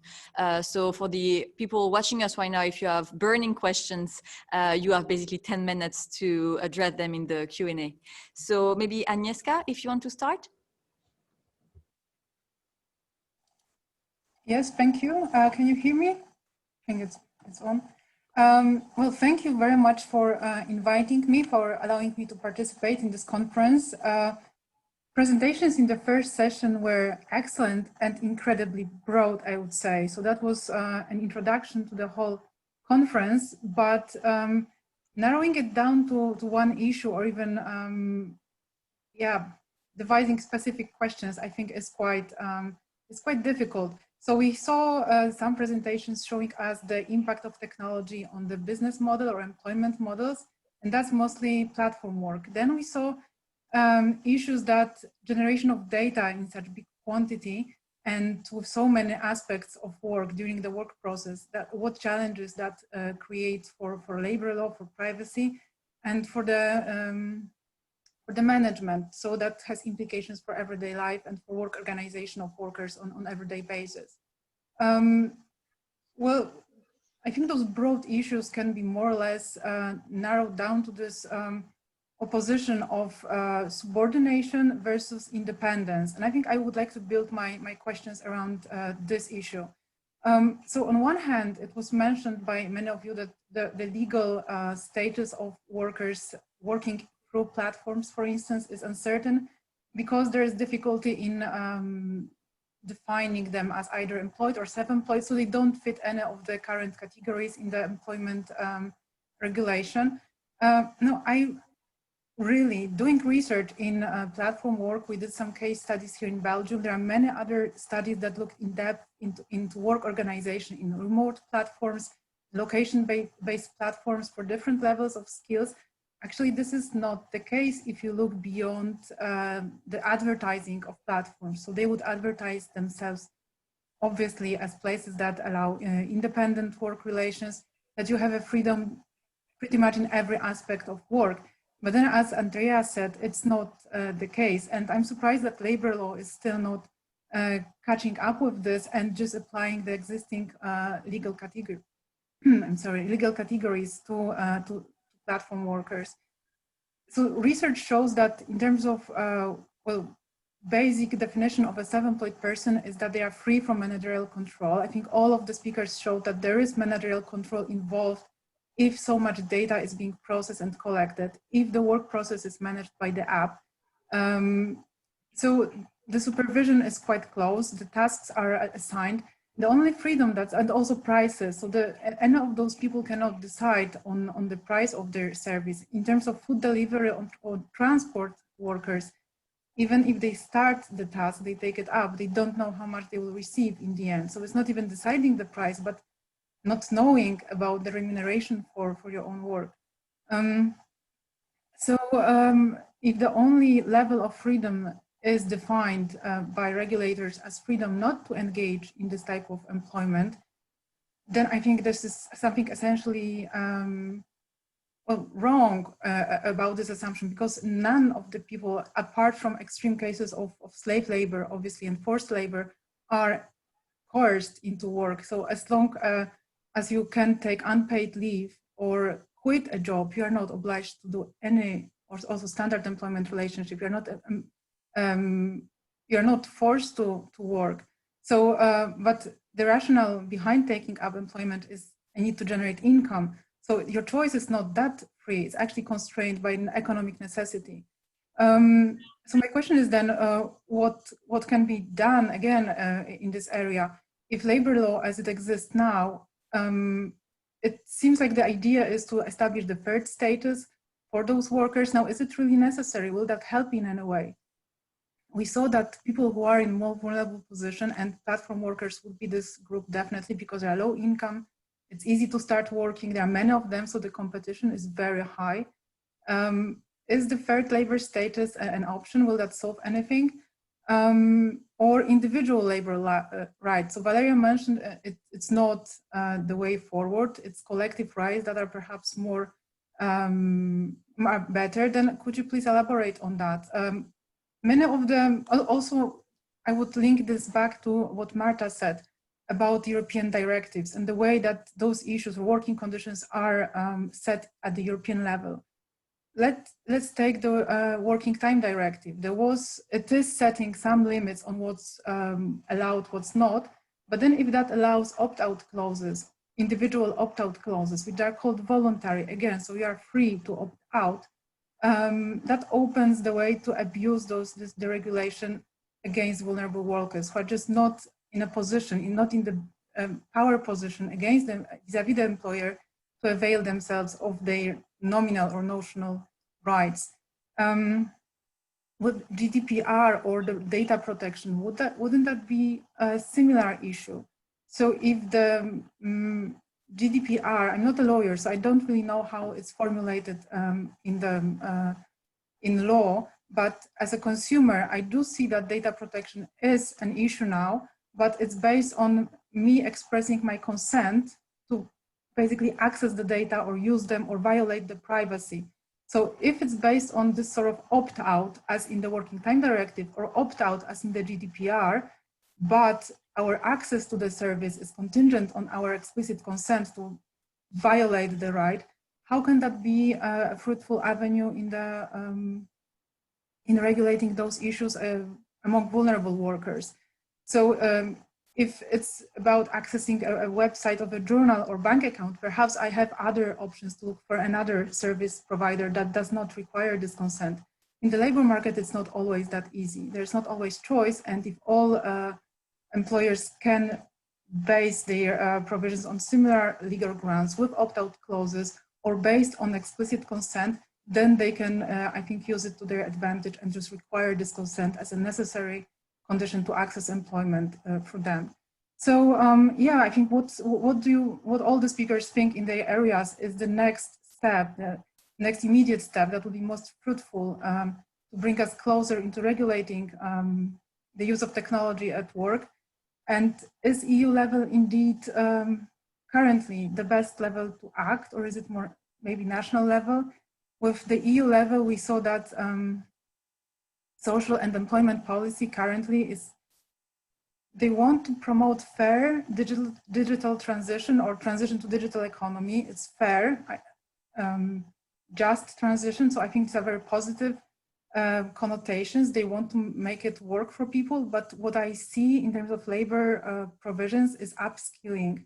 So the focus on digital skills and access to broadband seem to prevail.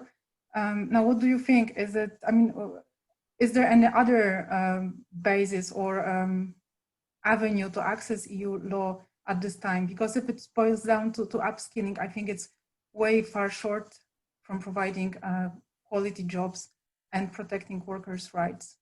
Thank you. Thank you very much for these questions and comments. Teresa, can you take the floor for your comments and questions, please? Thank you very much. First of all, it's a pleasure to be here, well, to be here virtually. And I'm deeply thankful for the invitation, first of all, especially to Sylvia who invite me, and to congratulate all the organization and especially all speakers. All the presentations were very, very interesting. They gave us many food for thoughts, I would say. As the last discussion to be discussed about this topic, many of the questions that I would like to arise were already made by Agnieszka. But I think mainly all the presentations are kind of linked. All agree, and we all agree, that we cannot buy this discourse of not using labor law, and labor law is essential for all the platform workers or digital work. And I think in this pandemic situation, it only has shown us how important it is to have rules about it. And all the speakers spoke about it. First, Andrea Schneiderdorf, then Anna, Biowska, sorry for the sorry for the accent. Also Valeria, of course, and Marta, Otto, but all are related, because when Andrea spoke about different parts, and first part about the qualification of contract or not, but all the disguise of the words, of the different words that try not to use the language that is usually used when we speak about labor law. Also, Anna also spoke about it, and the use of collective bargaining as a way to try to solve this. And I think it's really the way through, but I would like you to develop a little bit more about it. You, Valerio, and also Marta spoke about it, how it can scope. And also, as Agnieszka also spoke about, it's the third category, maybe the best solution or not, or stick to the traditional two binary category. Do you need the third to try to solve many of the questions that arise? Because we tried many times to go through the traditional control, And there's a huge control, as all pointed out, all the speakers pointed out. There is huge control from the platforms. But on the other hand, we can see this control much more in the what Valerie speaks, many of the work on demand via apps, but we not see that control so much in the crowd work online and the virtual world, in the cloud work.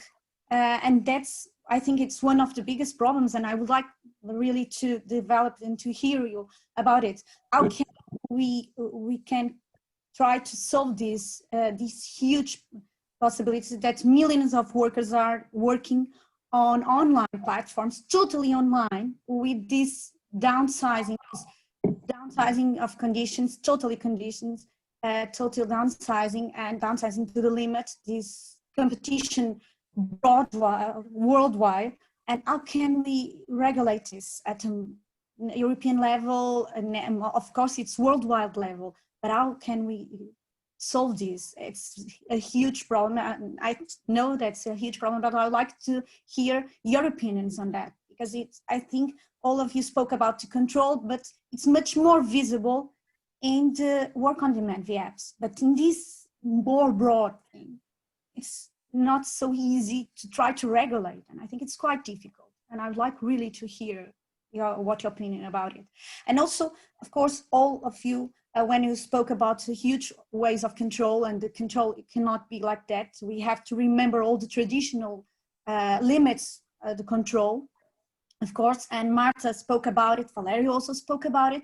But I think, and I would like you to develop a little bit on this, this idea that we have the international level, like Marta spoke about it, the European level, national level, but the idea of a directive, an employment directive, specifically about it, maybe like Agnieszka said, you cannot have opt-out conditions. Imagine consent in the employment relationship. Already general data protection regulation has the recital and has Article 4 and Article 7 about it. But in Article 88, of course, with specific conditions to the state members. But in relation with the concept, you cannot have this kind of clauses, opt-out clauses. So I really would like to hear much more about this idea of a directive about it. And one way, and maybe the best way, is collective bargaining. This part of social partners, and try social partners like Valeria and Anya showed us, but maybe also at a national level, and maybe with much more legislation about it, because there are many differences between state members at collective bargaining sector, of course, sector level, like Anna spoke it, but there are many different traditions in European countries about it. There are countries with much protection, much more protection at collective bargaining, but there are others that they don't have that. So I think maybe it's better for legislation, but I would like really to hear about it. And to sum up, and I know that I'm ending the 5 minutes, to sum up all, and I'm sorry for this, to extend these minutes, just to once more to thank all the presentations. They were very interesting indeed. So that's what I would like to say in 5 minutes, and I know I didn't stick to the 5 minutes. Sorry very much. Thank you very much for your comments and question, Teresa. There is our director of research at the ETUI who would like to ask a question, Nicola Contouris, and then Sylvia will wrap up all the questions and summarize them from the Q&A. I would also like to thank the speakers, the presenters, for their extremely thought-provoking and stimulating views and thoughts. What I wanted to ask is, as I was listening to you and to your presentations, it became clear to me that there are some aspects of the digitalization of work that are extremely unpalatable, even from an ethical point of view. I mean, I think we could all characterize them as being nasty practices. And I think this transpired from all of your presentations. But then there is almost at the normative level, the policy level, we seem to come up with a number of suggestions or policy solutions that are very nice. And I was wondering whether within that equation, no doubt complex equation of policy solution, there is still place for nasty law. There is still place for prohibiting certain activities, certain uses of technologies. And I think until recently, well, not so recently, but certainly until a few decades ago, labor law saw it as part of its mission, certainly to enhance capabilities, but also to prohibit certain practices. Very often it did it on its own. Very often it did it through an alliance with criminal law and criminal sanctions. And there's still some remnants, some traits in some national legal systems that, slightly vestigial as they may be, remind us that that was part of the mission of labor law, prohibiting certain practices. I would like to press you whether, you know, next to all the interesting C's of consultation, choice, co-design, there's still some place for prohibition of certain practices, or whether, you know, we will continue to do what Anna was, Anna and Agnieszka were picking up on, you know, say that certain things should not be done, but then it's possible to opt out, and then it's all about capabilities. And so this is my question. Thank you.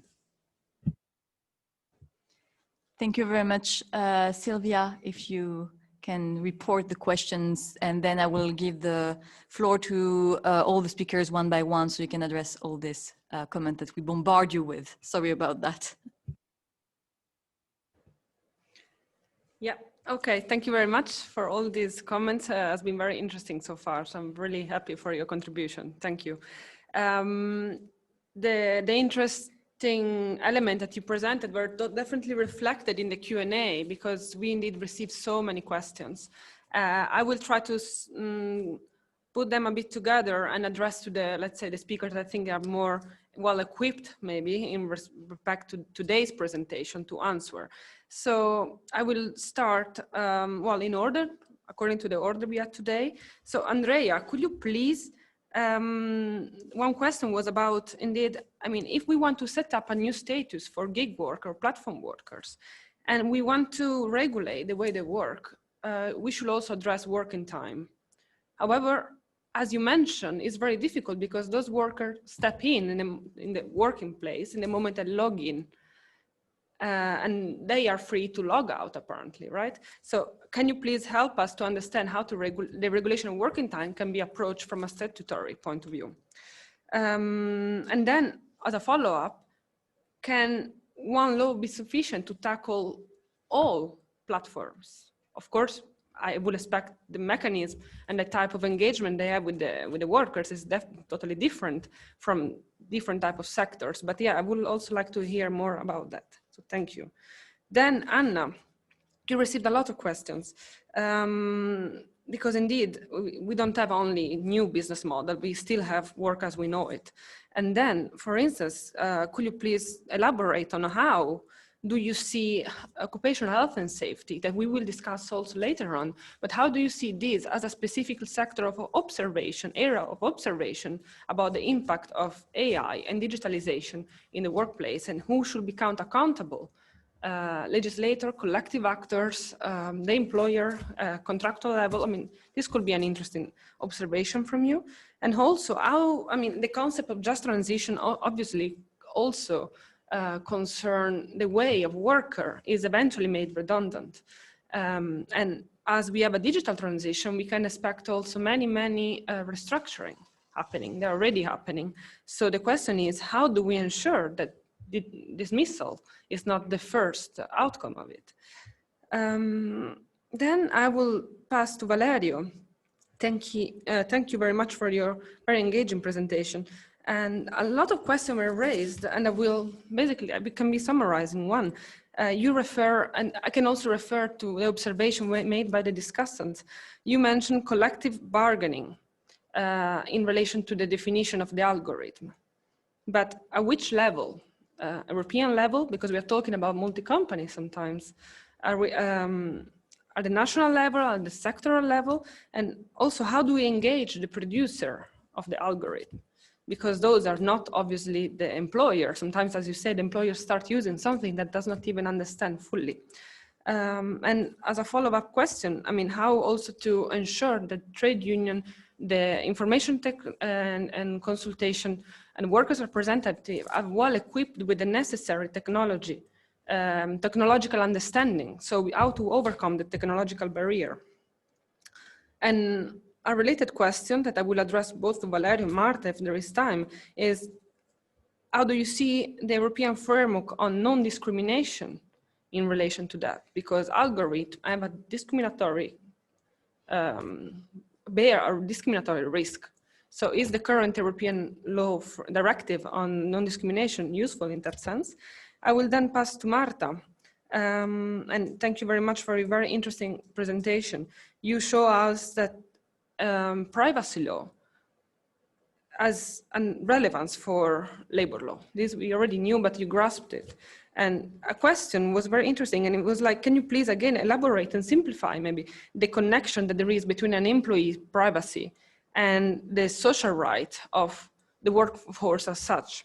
And finally, how do you see, as the other speaker talked about it, how do you see information and consultation right in order to approach a problem that you raise, and especially data processing, or because you address a normative solution, but we can also think about indeed a collective solution, and how do you see that? So, okay, I think I collected what I could, and thank you. I give back to Aude. Thank you, Sylvia. Well, now that we have a lot of questions that needs to be answered, and we have half an hour in front of us, what I would suggest is like each of you, so in the order, so Andrea, Anna, Valerio, and Marta, you take around 5 minutes, can be slightly more, to address in the way that you want all the comments and reflection that have been raised. Thank you. So Andrea first, please.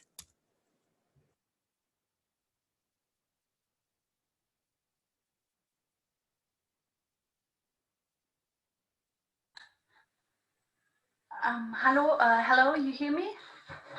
Okay, so far. So thank you for all the contributions. It was so interesting in so many aspects, and thank you so much to all of you. And especially to organizers who have to put all the questions together and find a channel how to express the questions. And now I hope to find a channel how to express the answer, because the answer is there is no one answer how to handle and how to deal with all these things. As far as what my part was, working time, something with working time. Well, working time is just one aspect of the employment relationship, and one aspect of the concept of employment. And especially when it comes to digital work and platforms, then recording time and recording the working time isn't so problematic, I think, because the platforms has all data, even more than whenever you log on or log off. That's what the others also said. So I don't think this is a problem to record the log on time, and why not? This could be the working time. So I don't see a bigger problem here. So and another thing was, if I would recommend a third status of work. Well, in Germany we talk about the employee-like person, or Arbeitnehmerähnliche Person. So we have this third party in between. Although the rights of this third party aren't that much, it sounds better than it is in the end of the day, because on the one hand you have you have social security. This is a huge aspect, of course, and you have Well, I need to look up this word. Sorry for. Of course, you have vocational things and rights to rights in these aspects, but in the end, it's not that much you can have from an employee-like status, but it's better than having nothing. And what it's important for me, if it comes to if someone is an employee or not, it's really important to decrypt all narratives who say someone isn't an employee. We have labor law for over 100 years, and it's a core of we must see if someone is an employee or not. And if it's not, then we also need to have other rights, like which are regardless of the status, like social security and determinations, and if you are dismissed without any reasons, and so on. And the question was, there were so many questions, but one was also if we should do that on EU, at EU or international or in a national context. I think it's better to go here more in an international context like EU. And the last thing I said in my talk was the regulation, which is platform specific, the EU regulation 2019-1150. It really has it really has many platform specific problems, such as deactivation, such as data access, ranking, mediation procedures, judicial proceedings by representative organizations, and so on. This could be really a good step, especially the judicial proceedings by representative organizations, because this could be a union. They could say, like in a class action or something, we want to have some special rights from these regulations for working people in platform economy or digital era, whatever. And this could be a step forward. But the thing, as I said, it's the scope of this application, because it just applies to small companies and to self-employed, and just when they deliver their service and their goods to consumers. And this scope is too narrow, and this is something where we could start to do something better. Thank you. Thank you very much for this answer. Maybe Anna wants to address the question and the comments of the discussants and Q&A. Yeah, no, thank you very much. And thank you for all these thoughtful questions and also remarks by discussants. It's very hard for me to bundle all of this in 5 minutes. Just to try on the question around bans versus letting things slide as they are, and then try to address them ex post. I think that some of the practices that we see right now could be banned. You can see that already with the discussion on facial recognition in the public sphere. There is a strong push towards prohibiting certain applications as they are right now. So you could do the same on some of the uses that Valeria explicitly mentioned. For example, you could push for a ban on that at the workplace as well. I think another way to go about it is also to install legally safeguards on some of the applications, meaning that you can, for example, start to push for the need for human oversight on automated processes, no matter which ones they are, be it dismissal decisions that are automated, be it other automated processes at the production, in the production phase and service delivery and so on and so forth. So the obligation to have some sort of human oversight. There can be an obligation also, and I think this is something that's being discussed at the international level quite a bit, also obviously at the European level, is around data localization. I think this is indirectly very important for the workplace issues that we just discussed as well, because when you resolve the whole data localization issues, you can then make more claims around the access and transparency around the collection of data, of workers' data and their use. As long as you don't have this sort of conundrum resolved at the international, national, or European level, is very hard to claim rights in this regard, and then also set safeguards in this sort of space. What I can see, for example, the discussions at the OECD level, where you have right now a debate around data access and sharing, is that workers are hardly being recognized as data subjects, first of all, and we're pushing very much for that. This is a first step in many ways to then achieve bans or safeguards or other legal frameworks, is to move workers on the top of the list of policymakers, to view them as data subjects, to view some of the data rights as collective rights, not only individual rights, because then you might be able to address some of the issues through other avenues, such as information and consultation rights by unions, indeed.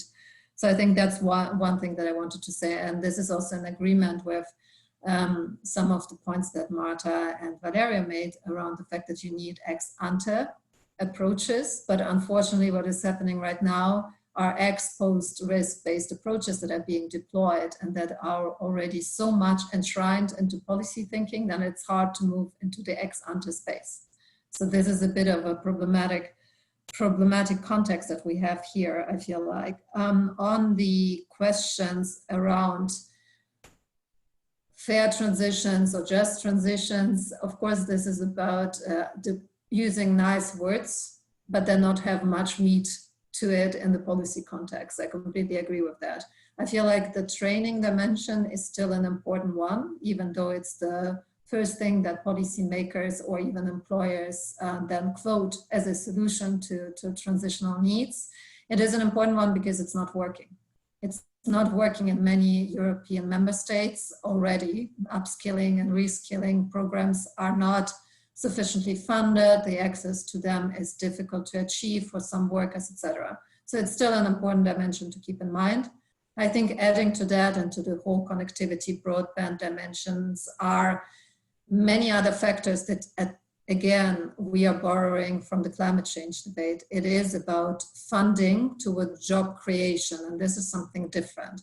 This is investing proactively through industrial policies, through other funds, into sectors with job growth potential. So this is about really creating the jobs for which you might then train effectively. And this is something that one needs to claim much more in the policy space, but I think the discussion is moving in that direction right now. I think this is also about more funding into public active labor market policies, into career guidance. I think only because you take up training, you still do not know if it's the right training that you are taking up, for example. So this is extremely important as well. But as I tried to say in my presentation, there is a lot of money needed for transitional funding, and it's lacking obviously already, and with the crisis it might be lacking even more. So it's kind of high time to precisely try to achieve job retention as well. And to achieve job retention, this is very difficult to do with employers who can lay off workers on the grounds of individual dismissals under employment protection legislation when it comes to digitally induced reasons to dismiss somebody, because it is not an economic reason to dismiss somebody only because you have a new fancy digital system. You don't have the economic grounds for dismissal. So this is the problematic space we are in when it comes to job retention, how to motivate employers to send workers into retraining, upskilling, for example, keep them in their jobs, give them different tasks and so on. And here I think this is where social dialogue comes in at the firm level, at the sector level, to argue for that, to make a business case for job retention rather than redundancies and job relocation needs. I can go more and more in detail on the transition aspects of all of it, but it's a complicated area that involves many actors. Very quickly on occupational health and safety, since Sylvia highlighted that question. I think this is a big space where all the dimensions coming out of the introduction of digital systems at the workplace are not addressed at all, mostly, apart from working time, which I think is an OHS issue in itself. I think that you have ergonometric issues, clearly. There you have mental health issues coming from more stress at work, more work intensification. So the mental health dimension should be at the table of policymakers and social partners alike, in my opinion. But you also have, and that's where the workplace issue, again, does not play a role at the moment at all, digital security issues. When it comes to human to machine systems, automated systems, there is no such dimension to safeguard this, well, the safeguard the safety sounds bad enough. Safeguard the safety of the worker in this regard. But I stopped there. There were many other questions. It's hard to bundle them into such short amount of time. Thank you. Thank you, Anna. And I fully agree with you about like the mental health aspect, but this is selfish about my own research here. So now, Valerio, if you want to address the comment and the question, especially the one about like, well, the individual rights, collective rights, and what are the next steps, especially in terms of regulatory step, among the others. Yeah. So before going in there, I would like to say something on the third category. The third category is the worst idea possible in general. Whenever it was implemented, it was disastrous. It didn't create more legal certainty. It lumped workers in the lower tie, and they were not able to claim full employment status. It didn't solve any problem for anyone. The question is not just about how we do identify control, because control is there both in work on demand, but also is there in platform work, in crowd work. There's many ways of exerting control, on setting prices, on controlling with screenshots, on controlling with time tracking. So control is there also in where it's more difficult to spot. Now, we should ask ourselves how we expand rights instead of creating new categories that don't bring anywhere. And with Nicola, who is sitting there for the ETUC. A year ago, we published a paper called New Trade Union Strategies for new forms of employment. We adapt Nicola's and Mark Friedland's idea of personal work also to tackle the question of digitalization. We think that adopting a personal work approach in which only the people that are real undertaking and do not carry out personally their work should be excluded from the from labor protection. I think this is a much more promising approach in this realm, rather than still sticking to the third category, which has never been a solution anywhere it was implemented. Coming to collective rights. Why do I think collective rights are more efficient?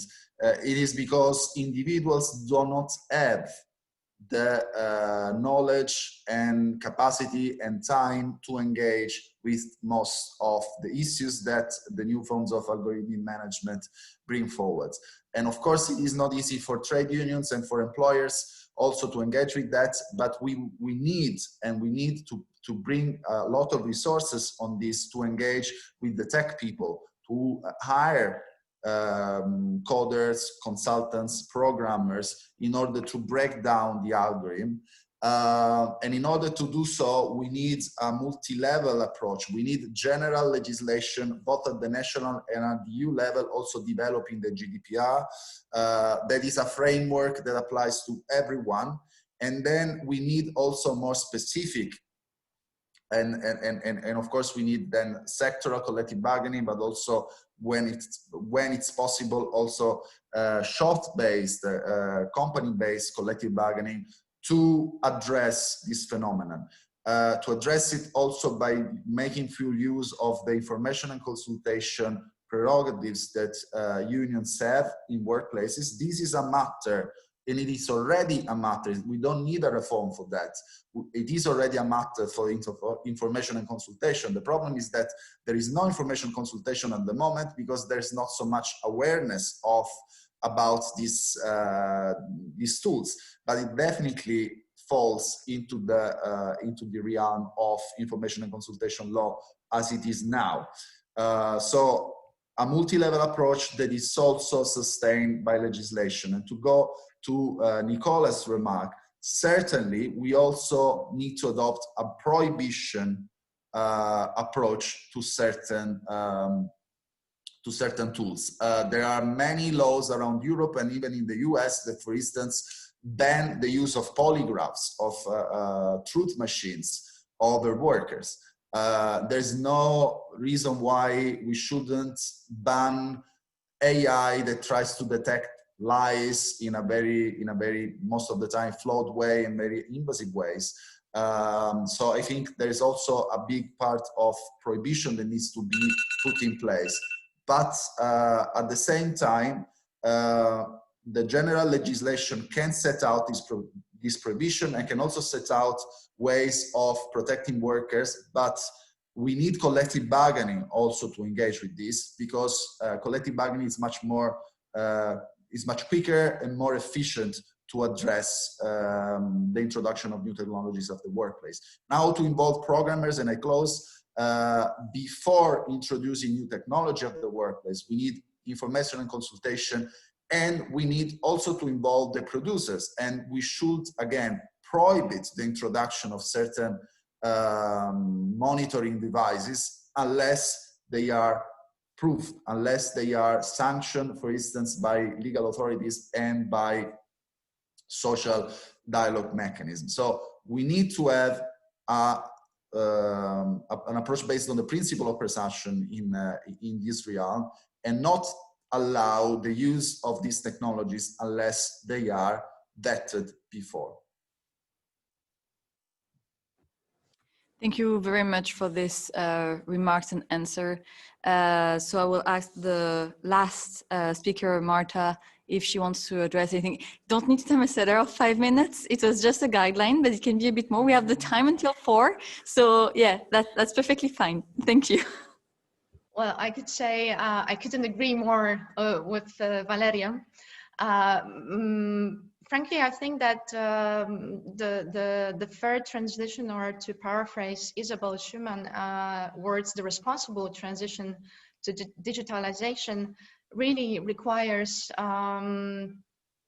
introducing the special employment-specific data protection / privacy protection directive at the EU level.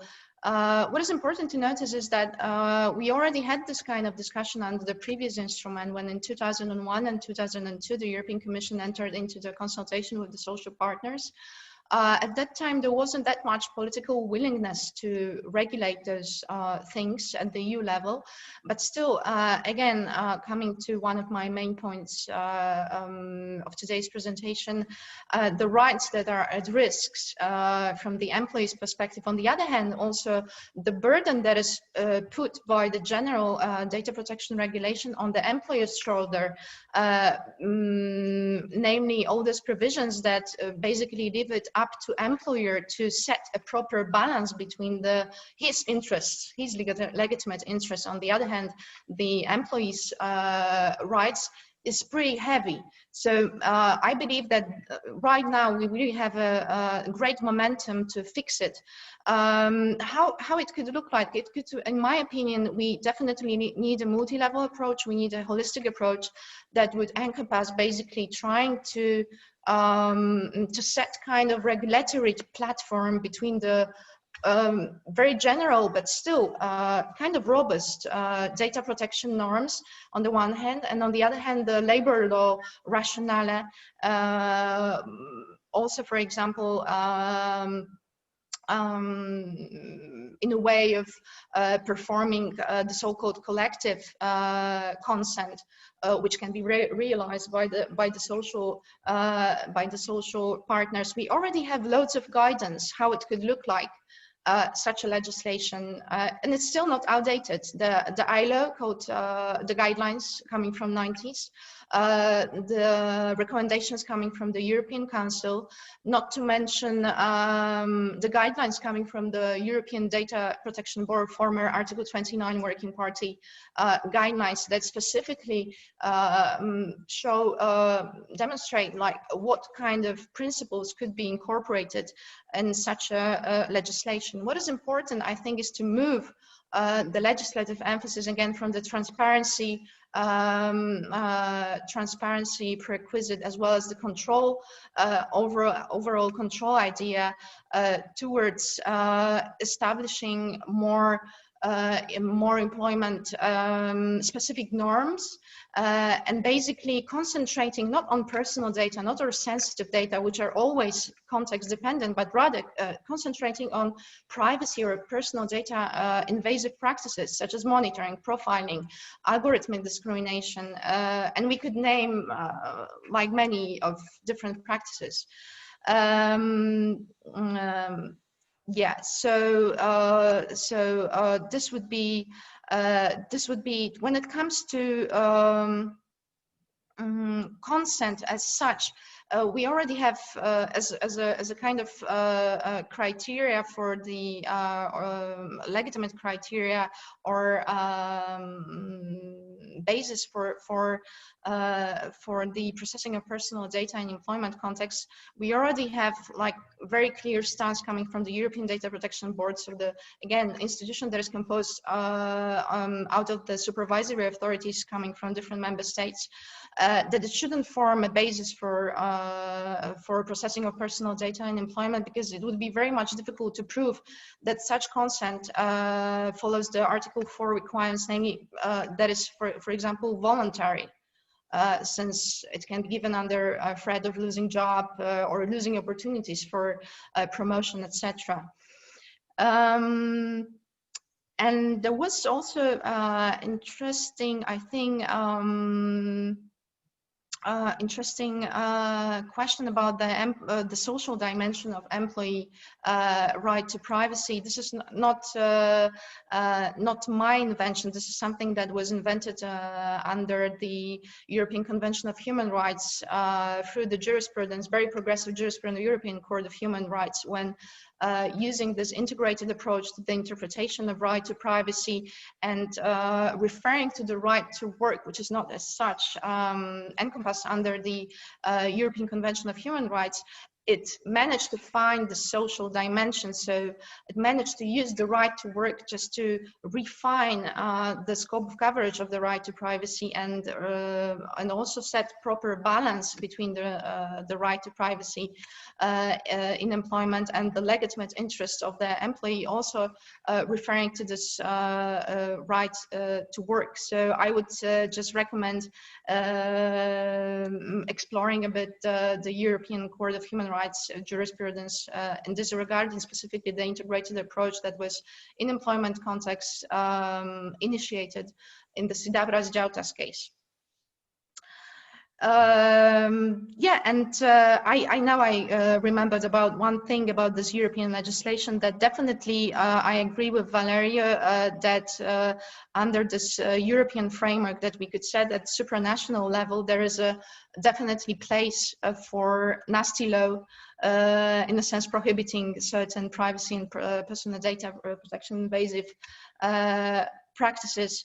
And again, to sum up, I do believe that that we have loads of material also coming from the national legislations implementing the Article 88, which are still pretty modest, but still taking all together all these important sources of knowledge, we could definitely build up a solid protection of employees' rights and all the correlated rights when it comes to processing of personal data in employment context. Thank you very much. Thank you very much to all of you. And if I have to conclude this panel, I would say that what is striking is like, we shouldn't buy the narrative that digitalization is out of the scope of labor law, because when we look at the details, when we look at the facts, this is a matter of labor law. This is a matter where all we have, the protection should apply, and we need to find ways, and there is space for it. There is space for individual rights, there is space for transparency, there is space for collective bargaining and collective organization.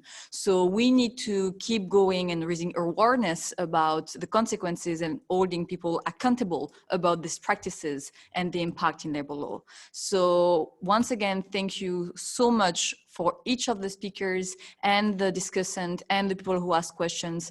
That was very enriching. And so thank you all. I mean, if we can just all round applause. And the interpreters. I was about to come to this. So now it will be a break because also the interpreters need a break. That's health and safety. So let's come back or reconnect in half an hour for the second panel, please. Thank you very much.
I start now? Yeah. Okay. One moment. Okay, good afternoon. We go ahead with the second panel of this very interesting day. The second panel will go on litigation strategies in framework of digitalization, of course. So I'm Jan Bulens. I'm a lawyer at Progress Lawyers Network here in Belgium and also representing the network European Lawyers for Workers, teaching labor law at the University of Antwerp here in Belgium too. For this panel, we have three speakers, Carlo De Marchis, Rudiger Helm, and Aude Cefaio. I try to do my best. And then afterwards, we have three discussants, Antonio Aloisi, Silvia Rainone, and Alberto Barrio, three researchers, professors, who will discuss what the speakers say and will also integrate the questions of the public. I will introduce these different speakers and discussants, and then I will give the floor to the first speaker, who is Carlo De Marchis, and we will see him on the screen right away.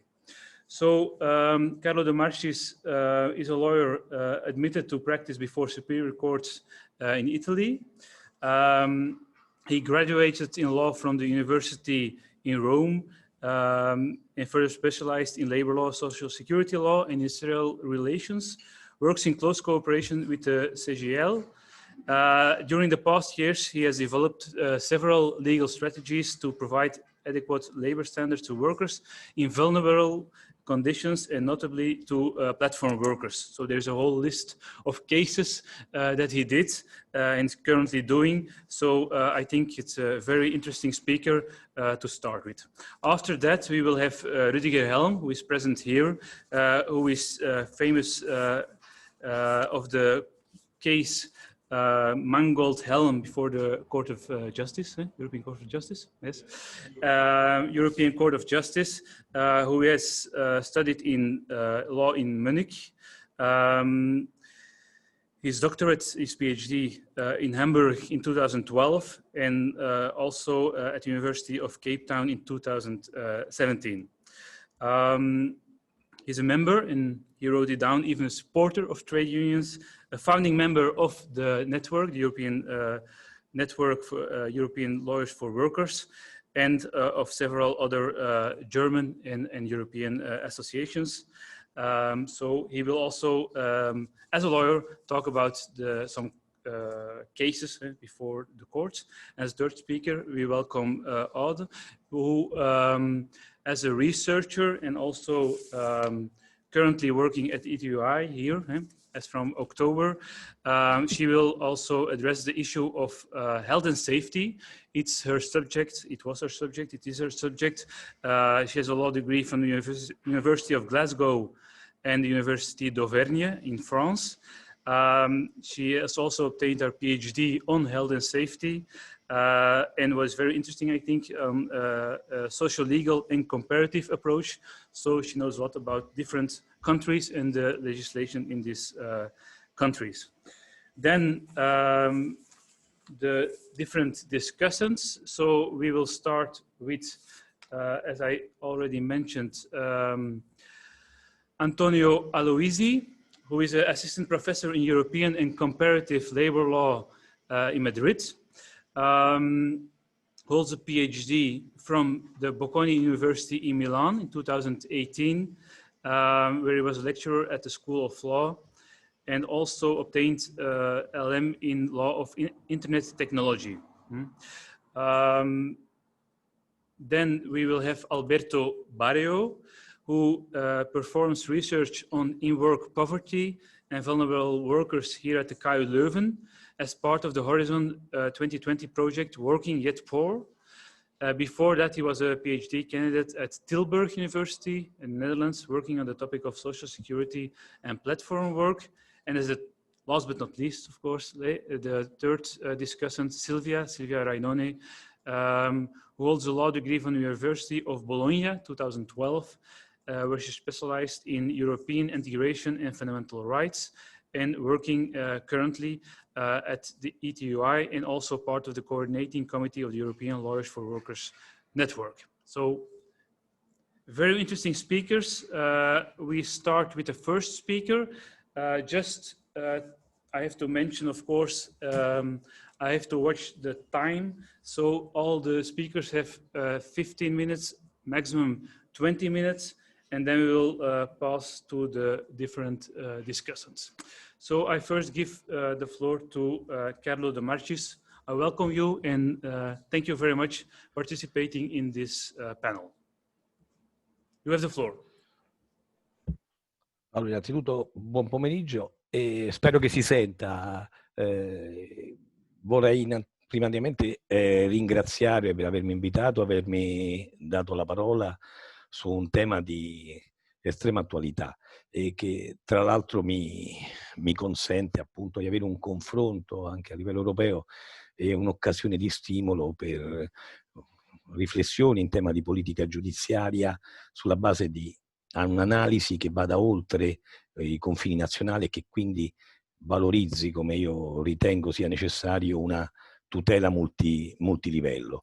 Tutela che richiede appunto un confronto, un'analisi di fonti sovranazionali proprio per le caratteristiche del lavoro digitale, che appunto trascende dai confini nazionali. L'esperienza comparata, quindi le convenzioni OIL, le carte dei diritti fondamentali che appunto sulle quali dobbiamo riflettere, costituiscono a mio avviso un punto di riferimento solido, che consente di superare forse una prospettiva veramente di diritto interno e che spesso si è rivelata molto meno dinamica e meno adeguata per regolamentare fattispecie di un lavoro moderno che richiede forse si trova stretto nell'ambito di forme di tutela tradizionali. Gli schemi appunto, come ho riscontrato l'esperienza giurisprudenziale nazionale spesso si è trovata inadeguata a utilizzare classici schemi di diritto al lavoro subordinato autonomo per queste forme di lavoro.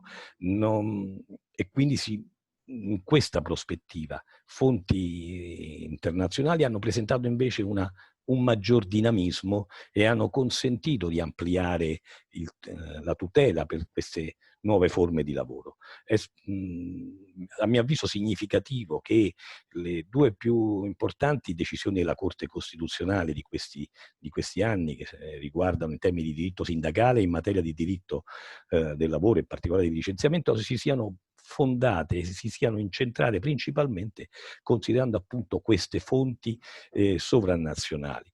Il Tribunale di Milano, la Corte di Appello di Napoli hanno portato avanti delle ordinanze di remissioni alla Corte Costituzionale e anche alla Corte di Giustizia, appunto centrando su queste fonti che fino a poco tempo fa erano sicuramente poco conosciute e poco applicate nelle aule di giustizia. Ora, andando più sul concreto, su quello che è l'esperienza italiana delle stratification strategies, o quindi della politica giudiziaria che riguarda l'ordinamento italiano, del quale ho ovviamente maggiore conoscenza, posso dire che il panorama delle esperienze, dei provvedimenti e delle iniziative che si sono portate avanti si sono concentrate principalmente sul lavoro delle piattaforme dei rider. È probabilmente un laboratorio di sperimentazione giuridica, possiamo definirlo. È un contenzioso tuttavia caratterizzato da estrema difficoltà, anche di limitata presenza di persone disposte ad avviare dei contenziosi, e questo è uno dei principali problemi, perché per un problema a mio avviso prevalentemente sociologico. Io non sono un sociologo, quindi farò una riflessione puramente personale, ma ho avuto modo di notare che in realtà le ragioni che spingono ad avere un contenzioso molto limitato e che quindi rende estremamente difficile fare un contenzioso capillare sono di due tipi. O abbiamo delle persone ai margini del mercato del lavoro per le quali appunto questo tipo di lavoro rappresenta forse l'ultima possibilità di percepire un reddito, oppure esattamente l'opposto, si tratta di persone che quasi non lo considerano un lavoro, lo considerano un lavoro, quindi non è la loro prospettiva di vita e non sono particolarmente interessate a promuovere contenziosi. Fatto sta che l'esperienza italiana nasce nel 2018 praticamente con una classica azione di rivendicazione della natura subordinata del rapporto, sull'esperienza anche spagnola soprattutto e anche francese a quanto mi costa, di ricondurre il lavoro del rider nella piattaforma nell'ambito appunto del lavoro subordinato. E le prime pronunce del Tribunale di Torino hanno avuto un esito negativo, poi la Corte d'Appello di Torino ha riformato il provvedimento, ma non ha riconosciuto il lavoro subordinato, ma ha applicato una norma speciale presente nell'ordinamento italiano, che è l'articolo 2 del decreto legislativo 81 del 2015, che disciplina, una norma di disciplina, nel senso che estende le norme del diritto del rapporto di lavoro subordinato a determinate forme di rapporto di lavoro autonomo che per determinate caratteristiche sono meritevoli di un ampliamento di tutela.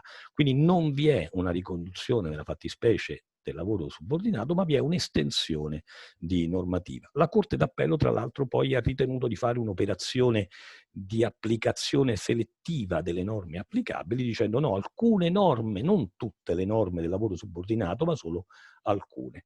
Il contenzioso poi è arrivato alla Corte di Cassazione a Roma, dove recentemente, con una decisione proprio del gennaio di quest'anno, il ricorso della società di food delivery, che era Glovo, nel Fudigno esattamente, è stato respinto. È stato un peccato che i lavoratori non abbiano promosso un ricorso incidentale, perché questo avrebbe permesso di affrontare i temi viceversa esclusi dalla Corte d'Appello, cioè la subordinazione e l'estensione dei diritti in materia di tutela del posto di lavoro e applicazione delle norme sul licenziamento.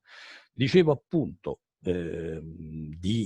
la difficoltà di sperire un contenzioso capillare o diffuso per questi tipi di rapporto, perché questo è il principale problema che ha portato le organizzazioni sindacali e in particolare la CGIL a tentare una strada alternativa di azione collettiva per cercare di acquisire e di estendere l'area di tutela.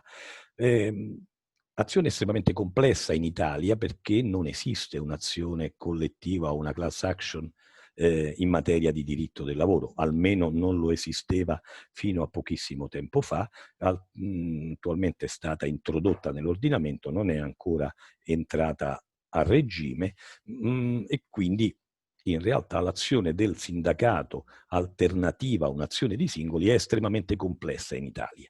E come si è tentato di arginare a questo problema? Attivando l'unica azione collettiva che un sindacato può fare a tutela di una collettività, che è l'azione di discriminazione collettiva. Che cosa si è ritenuto? Analizzando una piattaforma, e in particolare la piattaforma di Deliveroo, e quindi con tutte le caratteristiche di quel tipo di lavoro, nella quale l'algoritmo che distribuisce il lavoro è interessato non tanto all'accettazione o al rifiuto di una offerta di lavoro di un rider, quanto ad avere un rapporto ottimale di rider all'interno di una determinata fascia oraria e offerte potenziali di richiesta di trasporto. Analizzando appunto questa caratteristica, si è ritenuto che l'imposizione da parte della piattaforma di un sistema di ranking che costituisce il criterio principale per dare preferenza a un rider rispetto a un altro nelle possibilità di lavoro, e accompagnato alla penalizzazione del ranking derivante da una late cancellation, cioè da una cancellazione della sessione di lavoro senza il necessario preavviso, desse luogo ad una forma di discriminazione collettiva. Perché? Perché l'algoritmo, che in questo caso ha proprio un nome, si chiama Frank, appunto l'algoritmo di Deliveroo, è un algoritmo freddo, non considera le diversità umane e le diversità dell'agire dell'uomo, e per lui è importante che esista questo rapporto ottimale tra una offerta e una presenza di rider. È un rapporto essenziale, perché troppi rider renderebbero non conveniente per il rider essere presente, troppi pochi rider porterebbero a un inadeguato servizio, e quindi c'è questo interesse ad avere il numero calcolato che solo una penalizzazione della late cancellation può dar luogo. in quanto è evidente che l'algoritmo considera anche le statistiche, statisticamente il numero dei rifiuti potenziali e lo neutralizza attraverso l'ampliamento del sistema. Quello che il sistema non è in condizione di calcolare è se non gli è garantito il numero di rider. Ora, è chiaro che questo sistema, a nostro avviso, determina una discriminazione. Perché? Perché principalmente non considera due fattori principali, che sono quelli che sono attualmente all'esame del giudice del Tribunale di Bologna. Il primo, la possibilità di esperire uno sciopero. Perché? Perché se il rider dovesse esperire uno sciopero non sarà certo rifiutando di svolgere la consegna, d'altronde il sistema lo prevede, non ha un obbligo di consegna, verrebbe evidentemente sostituito da un altro rider. L'unica concreta possibilità di esercitare uno sciopero è appunto di non garantire al sistema di avere una consapevolezza del numero di rider disponibili a essere presenti e quindi a non loggarsi nella fascia oraria e al momento, nel luogo in cui il sistema prevede, per impedire appunto di fare questo rapporto ottimale. La late cancellation, che penalizza il rider che aderendo a uno sciopero non si reca nell'area di lavoro, nella sessione di lavoro indicatagli per quantomeno rendersi disponibili, penalizza appunto il diritto di sciopero. È come, facendo un esempio molto pratico, se un lavoratore di un'azienda tradizionale per fare sciopero fosse obbligato a timbrare il cartellino, a recarsi nel posto di lavoro e stare dentro l'azienda e poi rifiutare sistematicamente degli ordini che gli venissero dati dal suo responsabile. È chiaro che questa forma di sciopero non è concepibile.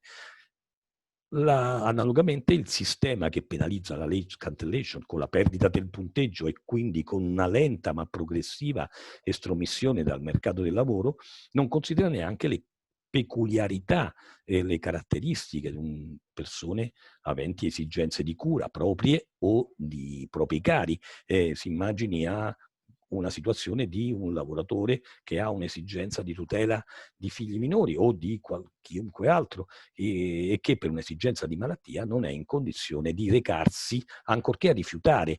Viene penalizzato il solo fatto di non recarsi sul posto di lavoro e quindi di loggarsi, a prescindere poi dallo svolgere o non svolgere la prestazione, da rifiutarsi dell'offerta. Tutto questo è stato presentato davanti al Tribunale di Bologna, è attualmente pendente, credo che entro l'anno si dovrebbe arrivare a una decisione, è superato la fase di vaglio preliminare e quindi si è ritenuta meritevole di una istruttoria questa valutazione della discriminatorietà e del fatto che Frank sia cieco alle diversità umane. E il giudice ha dato ingresso alle richieste istruttorie per verificare se concretamente si verifica un effetto penalizzante con la late cancellation in presenza di queste caratteristiche.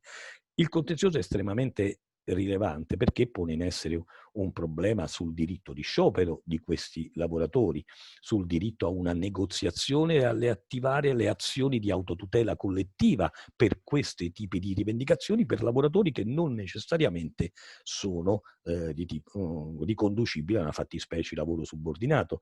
Nel ricorso, diciamo, si è superato questo tipo di problematiche che vengono prospettate facendo riferimento a un'ampia casistica anche del Comitato Europeo dei Diritti Sociali. Richiamo adesso appunto la decisione sul ricorso 123 del 2016 che riguardava appunto i self-employed che nel settore dello spettacolo che hanno visto riconosciuto il loro diritto alla negoziazione nell'ambito della Repubblica d'Irlanda.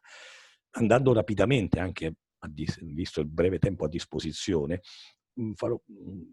segnalo che nel corso dell'emergenza sanitaria derivante dal Covid si sono presentate a Roma, a Firenze e a Bologna numerose azioni per ottenere in via cautelare, facendo riferimento sia alla direttiva sulla sicurezza sia alla normativa speciale italiana in tema di estensione di tutela del lavoro subordinato, azioni per garantire ai lavoratori delle piattaforme digitali il diritto ad essere tutelati e quindi a ottenere i dispositivi di protezione quali gel, mascherine e guanti nello svolgimento della propria prestazione. L'evoluzione di questo contenzioso è un contenzioso di tipo sindacale, e cioè avere diritto a un rappresentante per la sicurezza anche per queste tipologie di lavoro. E arrivo, ecco, mi avvicino alla conclusione e do proprio l'ultimo aggiornamento di quello che è il contenzioso in atto. Le società di food delivery associate alla Asso Delivery in Italia hanno stipulato un contratto collettivo con un'organizzazione sindacale disposta a una negoziazione a ribasso, che ha esaltato l'autonomia e ha mantenuto lo status quo e ha riportato a un cottimo collettivo esasperato il rapporto, determinando una rottura delle negoziazioni presso il Ministero del Lavoro per la stipula del primo contratto collettivo per i rider, e quindi la reazione delle organizzazioni sindacali. È di oggi, ma proprio dico di oggi nel senso non figurato ma reale del termine, la presentazione di iniziative nei confronti delle società associate ad Asso Delivery, che sono poi le principali, sono Deliveroo, Glovo, Just Eat, che hanno attuato un licenziamento di massa di tutti la loro rete di rider, comunicando loro che il rapporto cessava e che sarebbe continuato solo ed esclusivamente se avessero accettato la novazione del contratto, accettando le condizioni del cottimo esasperato e dell'autonomia che gli impone il contratto collettivo stipulato nel mese di settembre. Questo ha portato a due problemi sostanzialmente. Da un lato il carattere antisindacale di una iniziativa di questo tipo, ma soprattutto si affronterà probabilmente per la prima volta l'estensione del licenziamento collettivo a queste forme di rapporto di lavoro. Perché? Perché il fenomeno della disdetta di massa ha riguardato 8.000 lavoratori rider, e quindi il problema che si porrà è se 8.000 cessazioni di rapporto di lavoratori, worker, ai sensi della direttiva 98/59 dell'Unione sui licenziamenti collettivi, abbiano diritto a una mediazione sindacale in tema di cessazione del rapporto. Siamo consapevoli della difficoltà derivante anche dall'ordinanza della Corte di Giustizia dell'aprile di quest'anno, che ha, per quanto riguarda i rider, non i rider, in realtà erano gli autisti inglesi, li ha esclusi dall'ambito di worker, ma questo tipo di rapporto secondo noi è estraneo rispetto alle caratteristiche dei rider. Da ultimo riteniamo comunque di promuovere questo tipo di azioni facendo riferimento anche alla Carta Sociale e all'articolo 29, al diritto dei lavoratori di avere una mediazione sindacale anche nelle collective redundancy. Ora, credo di aver esaurito il mio tempo, non do una risposta a nessuna di queste iniziative perché sono tutte attualmente pendenti. Credo che avremo un autunno molto caldo, speriamo di avere una primavera da un clima piacevole. Grazie.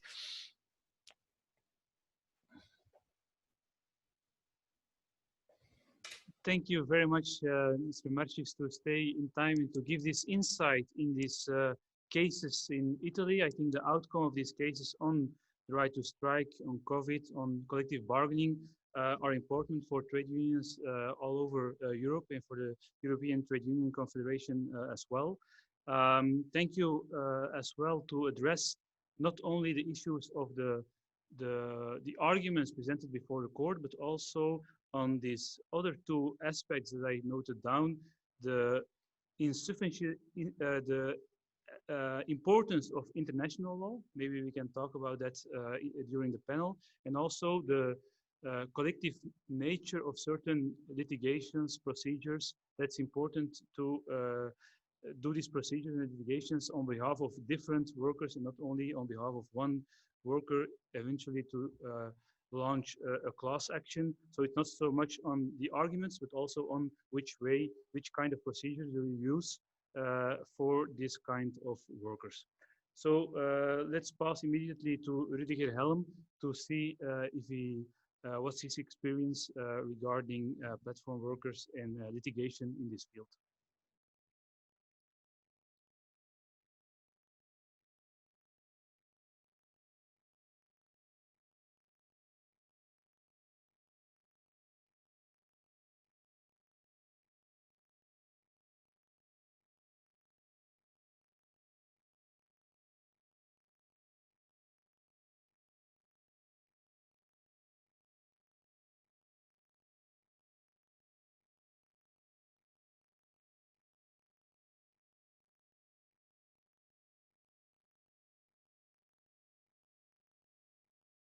The facts of the case. Did you hear that before? Oh, so I repeat, sorry about that. So I talk about the Romler case. The Romler case is a pending decision at the German Federal Labor Court. Romler is a Dutch company, platform company, and on their website you can see optimize your in-store execution with crowdsourcing, powered by a crowd of thousands of shoppers across Europe. Romler retail is your eyes, ears, and hands in every marketplace. And when you then look at the facts of the case, the married plaintiff is born in 1967, signed a framework contract pre-formulated by Romler on 6 February 2017 to carry out tasks in the retail division of Romler. In addition, general terms and conditions apply. So he's one of these eyes, hands, and so on. He has been working for the crowdsourcing platform as a Romler Pro. Romler Pro we can describe as power user from 4th of February 2017 till 10th of April 2018 in an undisturbed contractual relationship. In the retail division, Romler offers customer real-time information about product availability, product presentation, product positioning, and store and service quality. The micro jobbers carry out small jobs, micro tasks for money. Romler calls these micro tasks tool checks. And I think this is important when we look at crowd work. We have to differentiate what kind of crowd work we are looking at. This is a crowd work where people do analog small tasks. By 10th of April 2018, the plaintiff completed more than 4,000 tool checks for the platform in just over 14 months. The plaintiff worked between 15 and 20 hours per week, excluding on-call times. His average monthly remuneration, sorry, that was a difficult word, was 1,750 euro. On 10th of April 2018, the platform deactivated the plaintiff's account after the latter claimed the incorrect non-payment of 10 euro.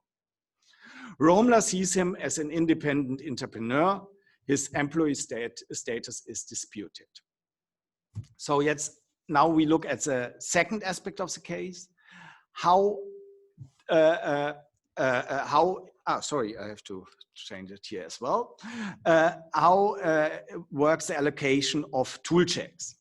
Microjobber downloads the Romler app and allows the app to access the GPS function at their smartphone.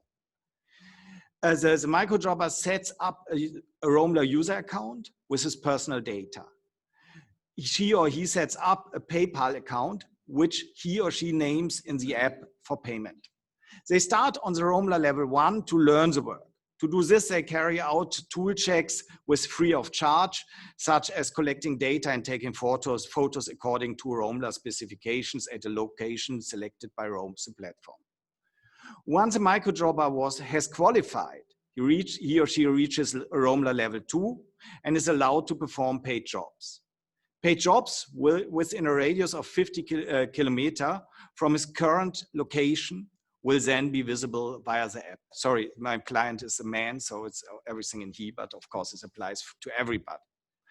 After Romler has accepted the work order, the remuneration is due. A job must be completed in a period of 2 hours, otherwise it will be offered again to the app, on the app. The Romler level determines how many paid jobs can be booked simultaneously. Following this, the microjobber can plan an initial route by gradually rebooking according to the 2-hour rule. They can organize a working day according to the Romler specification. My client was at level 15. So he was able to apply to 15 jobs parallel. Here you can see it on the website. You download the app, then you have access to paid jobs. So in the second picture, then you have to read the instructions and know what needs to be done for the job. And then you localize your tasks.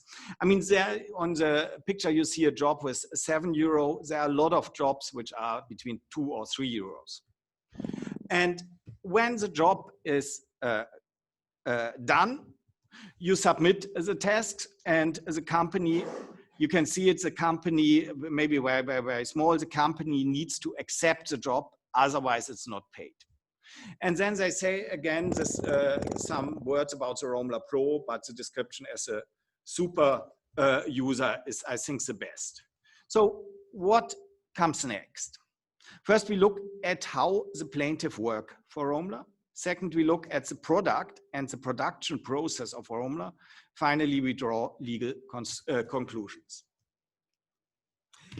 This is what a Roamla, this is in German, so the translation comes very soon. But on the left at the top, you see not accepted in German. So it's not always like they say, show on their website.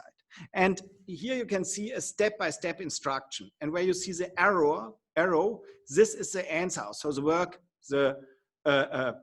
the plaintiff does, or the microjobber does. So they do very little small jobs, and when you see step by step, they have to ask if answer if they are willing to do stuff with tobacco. They have to answer that they have read the rules and conditions. They have to ask for permission. Sometimes they have to do tool checks without being seen. So mystery tool checks. Sometimes they are ordered to show a legitimation letter, and they have to do an open tool check. And then they are asked, is there advertising here about my blue cigarette, and so on. Then in 8, sorry, this is, I pressed the wrong one. At 8, you see they had to do a photo, and how they have to do the photo, you can see that. So they have, what they do is described step by step. They have no, they cannot create how they do their job. Here they say,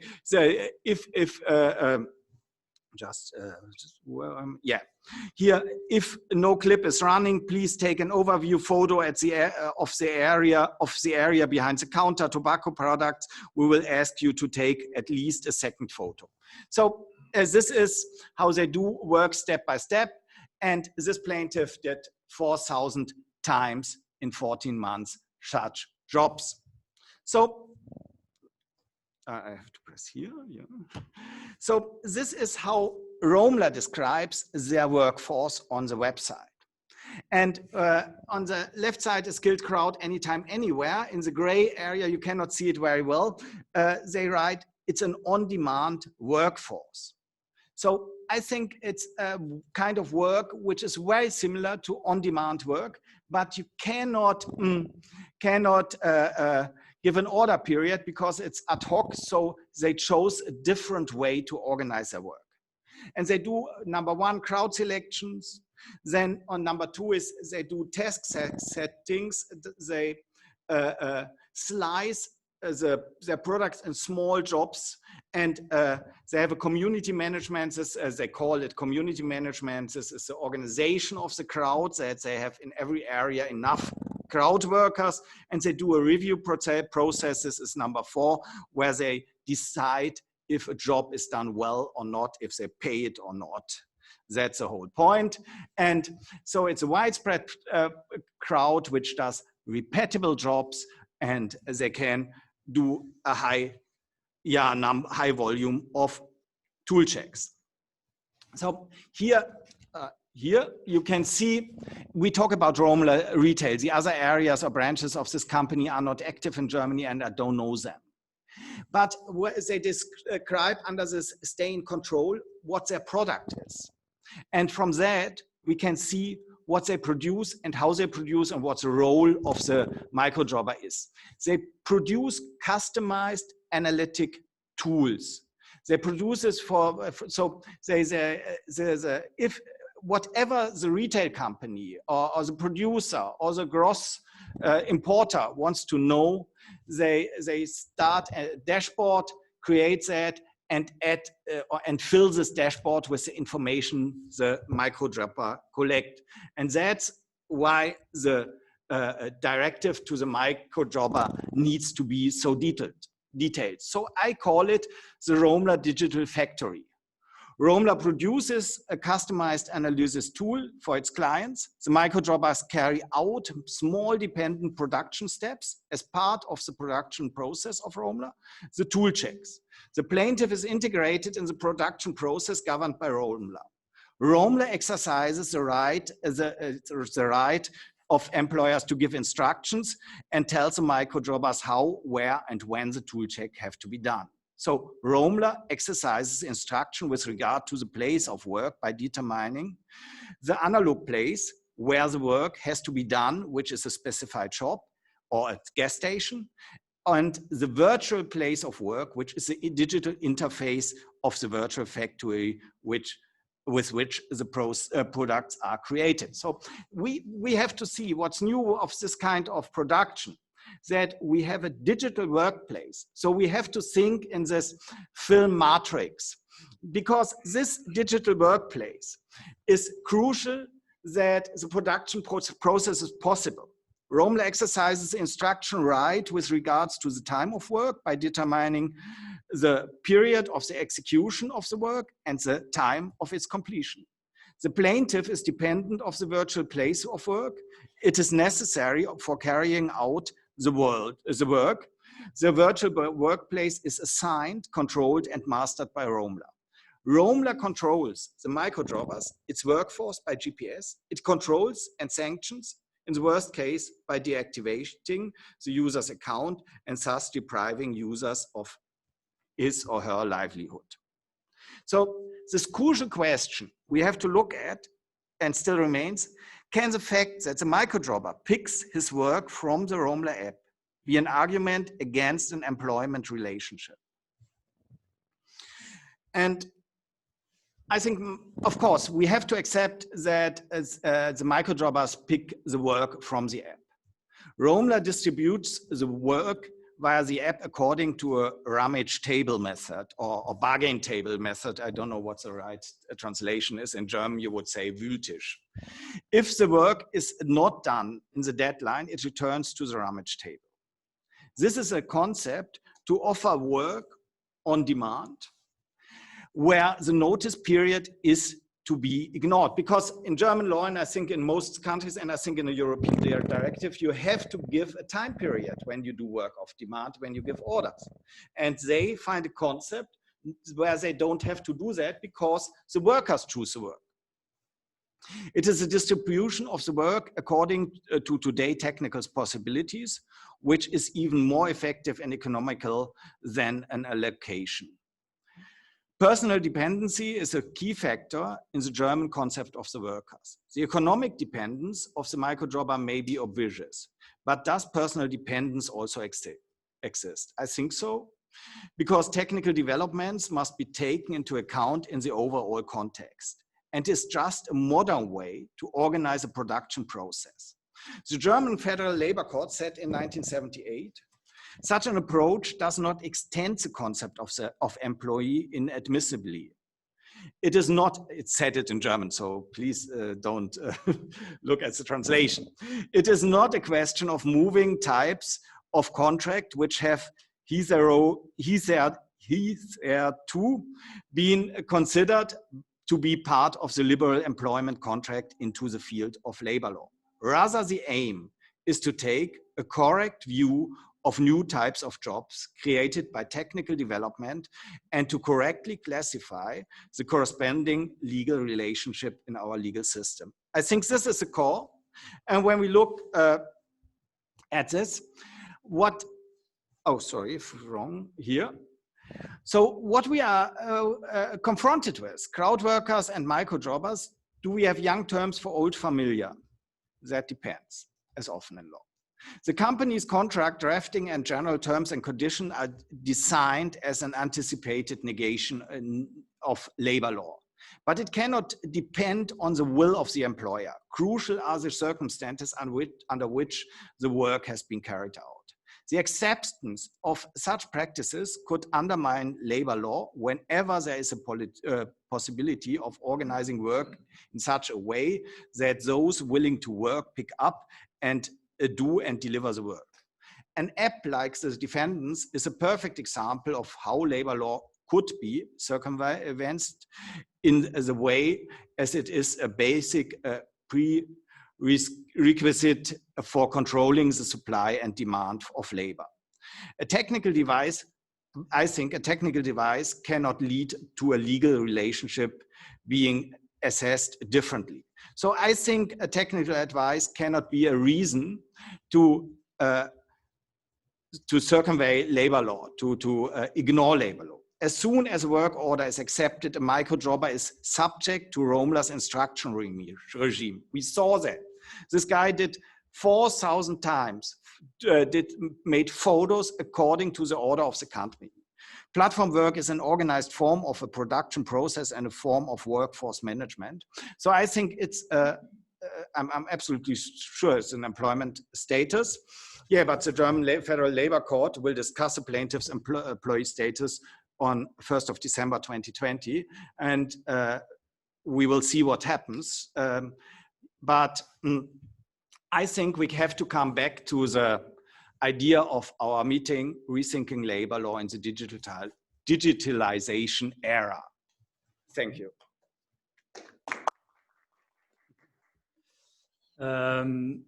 Well-deserved applause for this very interesting presentation. Once again, I've noted down two things among many others.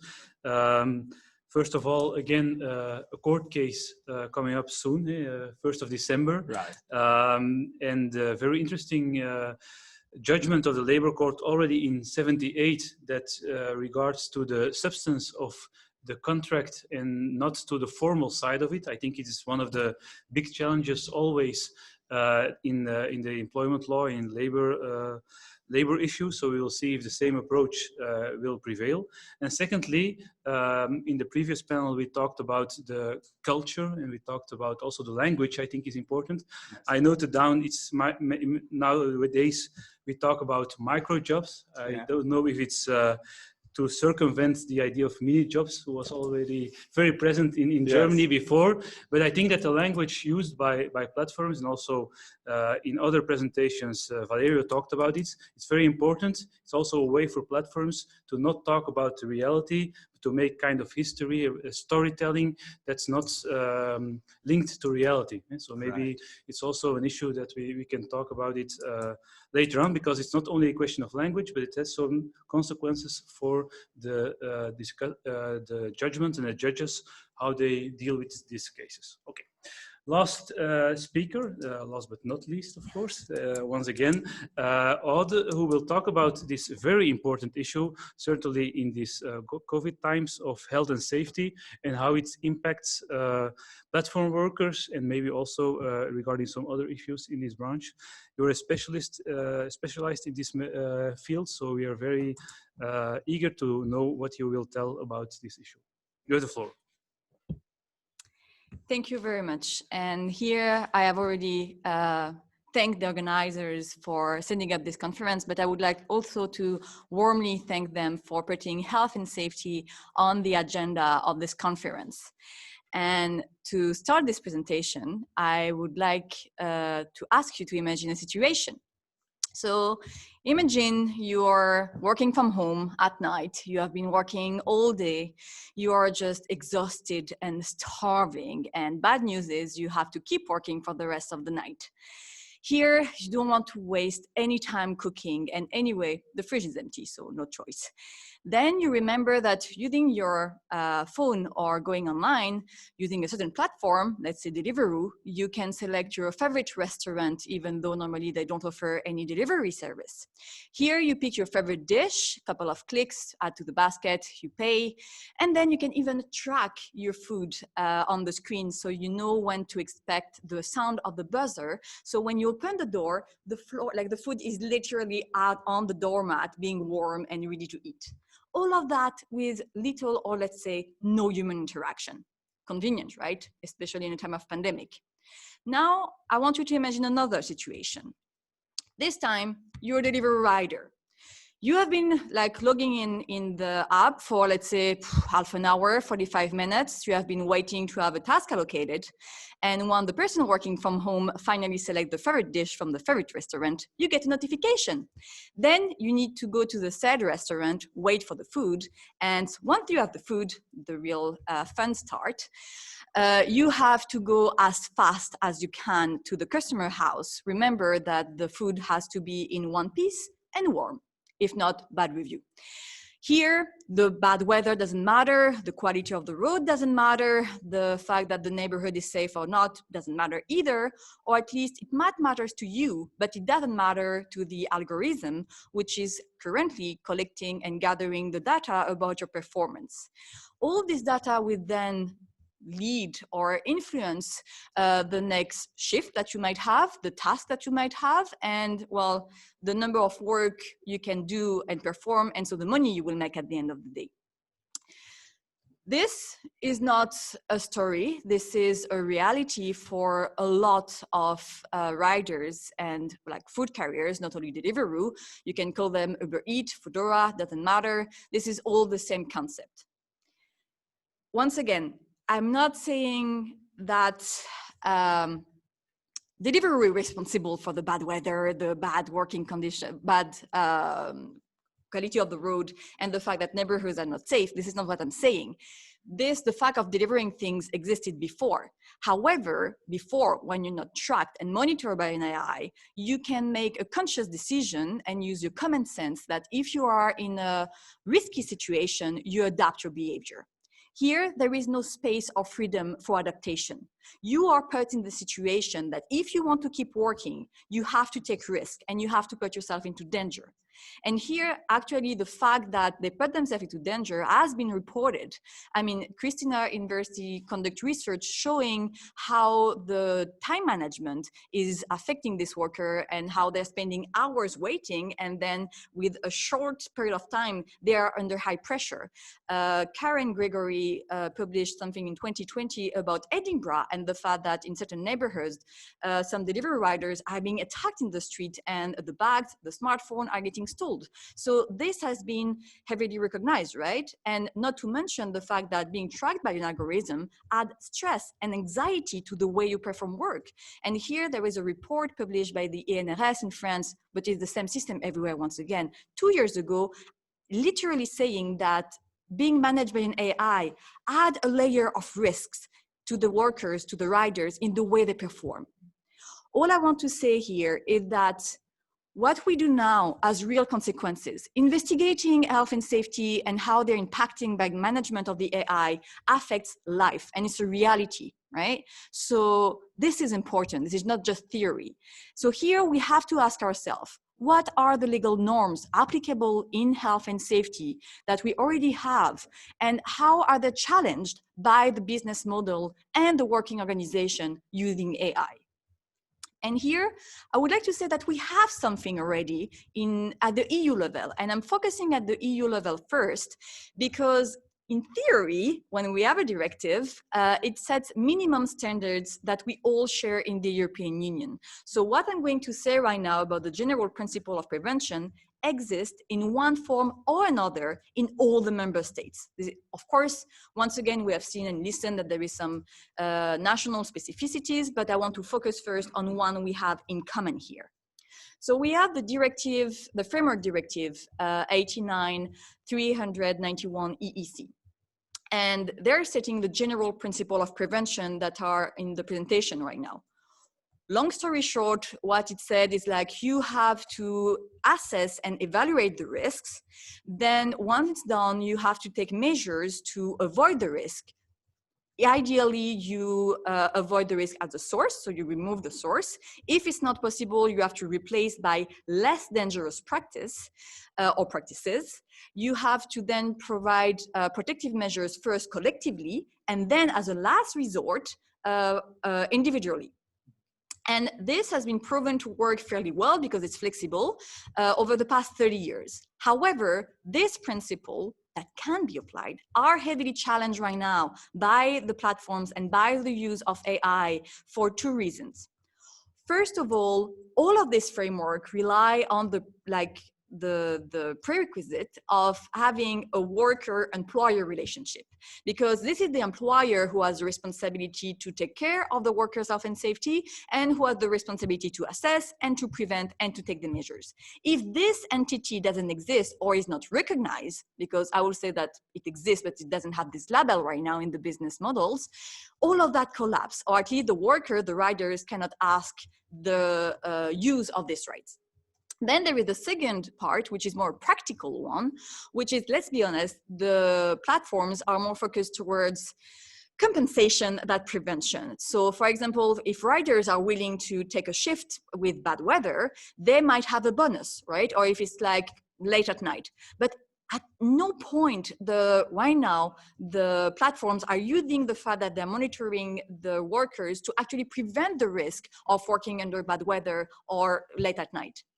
So what do we do, or what can we do to be sure that these principles that exist are enforced in the working condition using AI? And here I will make a distinction between two cases: the cases where the status of workers is recognized, and in the case where there is a use or abuse of the qualification of self-employed workers. So, and yes, I will look at strategic litigation, of course. I forgot to mention that. So the first case will be when there is workers and in the working condition, they use AI. And here I would like to focus on a French case with Amazon. So the Court of Appel de Versailles, so Court of Appeal of the 24th of April, 2020. Just as a matter of context, here we had 3 warehouses where all together gathered all these workers. We have almost, 10,000 workers. Usually at the threshold, you have a health and safety representative, and you have trade union representative as well, which is crucial here, as you can see later on. Then in terms of timing, it was April 2020, which was in the middle of the first wave in France, where we had high restriction imposed on the entire society. We were also at the high of the pandemic, or the first wave, once again. So what happened is people being locked at home decided to order way more online. And then there was, of course, consequences for the people in the warehouses. So normally these workers are divided in different roles. We're going to focus on the pickers. So the pickers, they got notification basically of you have to go in this alley, this shelf, take a product, scan it, and then run to the other side of the warehouse and drop it somewhere so the parcel can be packed and prepared. So already normally they are a bit under pressure because the number of items they have to scan is really high and the pace is tremendously fast. Once again, no real management, just the notification on your phone being like, notification, go now. On top of that, because the number of orders increased considerably, Amazon had to hire more people without having the time to train them. So you take the similar space, you increase the number of workers. This is basically chaos. You have to run everywhere. And on top of that, you have the risk of being exposed to the COVID, that you can die from. So in this condition, even though Amazon took some preventive measures of you have to wash your hands, keep social distancing in the reality, this wasn't possible, right? So some workers thought that they were in situation of serious, imminent, and unavoidable danger, and they used their right to leave the workplace, their workstation, which, by the way, it's in the framework directive. So it's a right that normally all the workers in Europe should benefit from. Side note. Here, the trade unions also sued Amazon, asking them to restrict their activity in order to guarantee safe working conditions. So the rationale was, we need to restrict the orders only to essential goods. So basically, we can also reduce the number of workers in the warehouse. So social distancing is not just a fantasy, but it can actually happen. Also, they said that because it was huge work organization restructuring for prevention, they should be consulted, and they were not at that time. So Amazon had to prevent for better prevention and to include them. So the first decision, the ordonnance contradictoire rendue en référé, grant all of that, say yes to the restriction of the activity, and yes to the fact that the prevention was not enough, and Amazon should take in consideration the workers' rep. Of course, Amazon appealed, they lost, good. So the Court of Appeal confirmed this overall approach. The key point for me here is the fact that in this decision, we see a link between prevention of health and safety, and they said that to prevent properly, you should take in consideration the reality of the workers and what they are really facing. So you need to actually ask them. Also, in that case, preventing against the risk of COVID led to an important modification of the work organization. So indeed, the workers' rep had to be involved in the discussion and the preventive measures.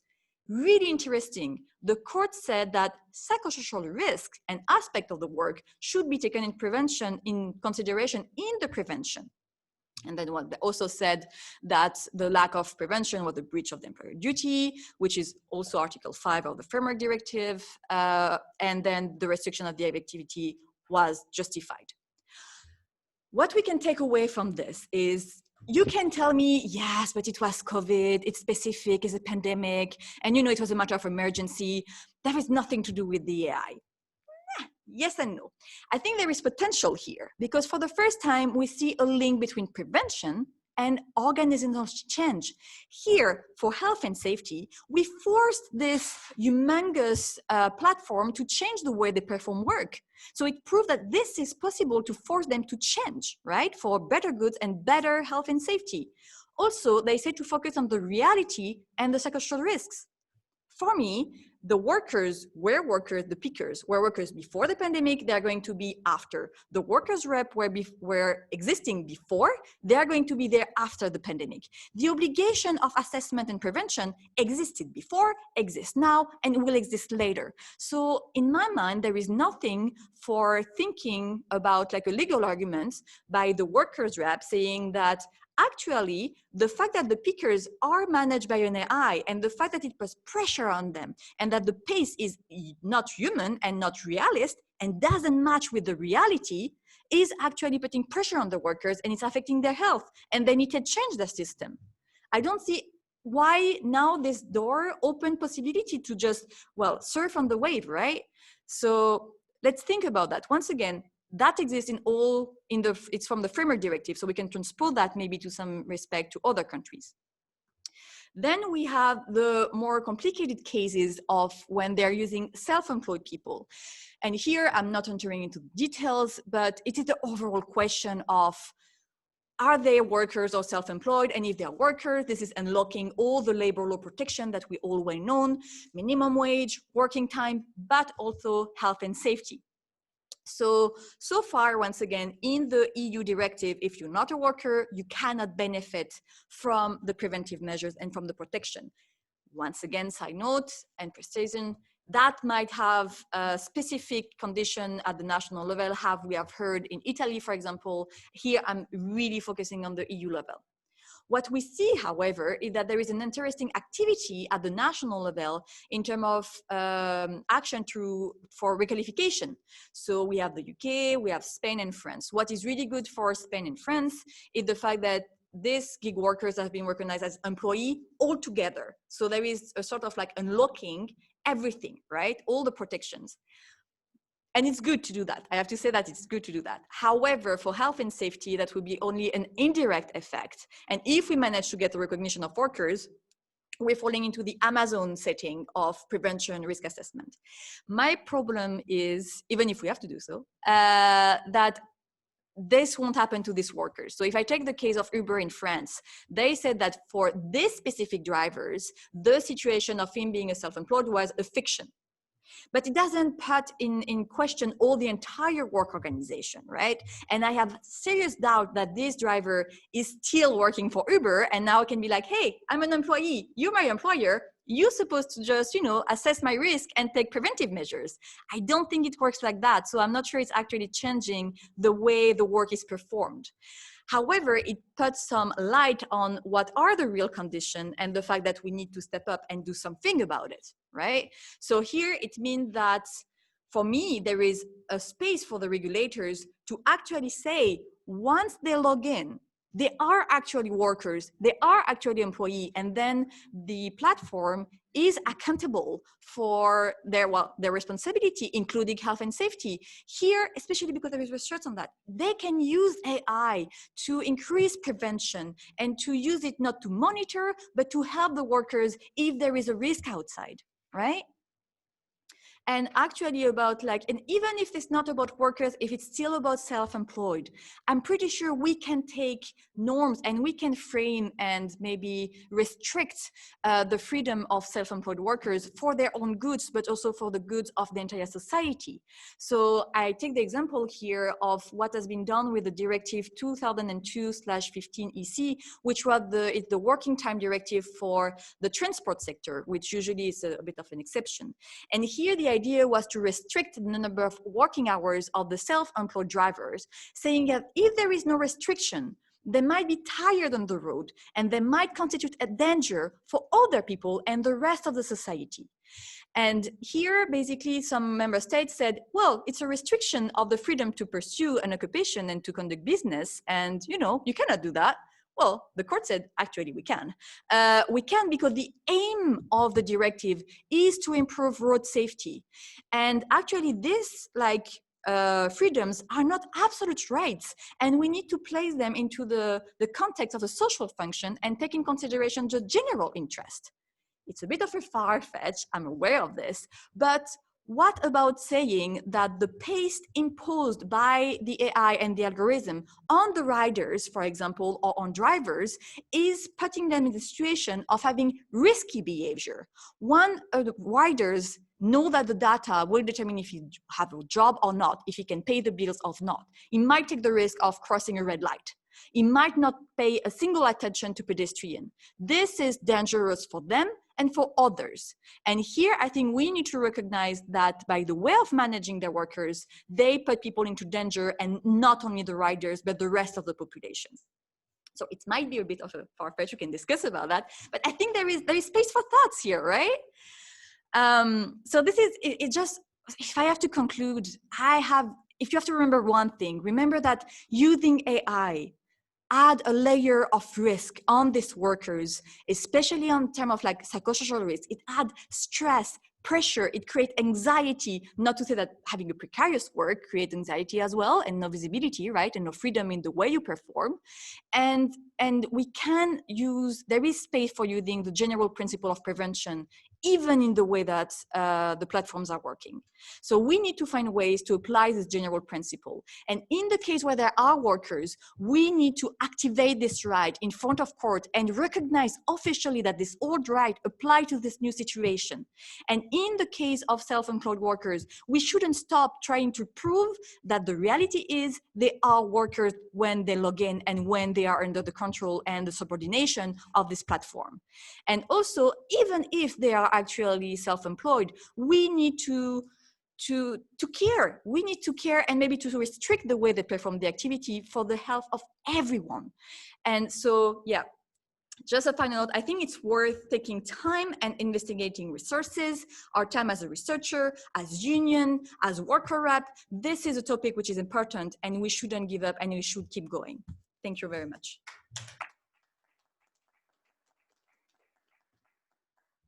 Thank you very much for this very interesting speech with a lot of enthusiasm on behalf of workers and trade unions and platform workers in particular. I think it was important also to mention this French court case of Amazon in particular, and the struggle, the fight of these workers to only work on essential goods. It's, I think, an action that was taken also in other countries and is of a very important nature. I've noted down that the principles of labor law, employment law, or social law are questioned by these platforms, and are heavily challenged, as you've told. So on the issue of the fact that collective measures are more important on the aspect of prevention, and I think these both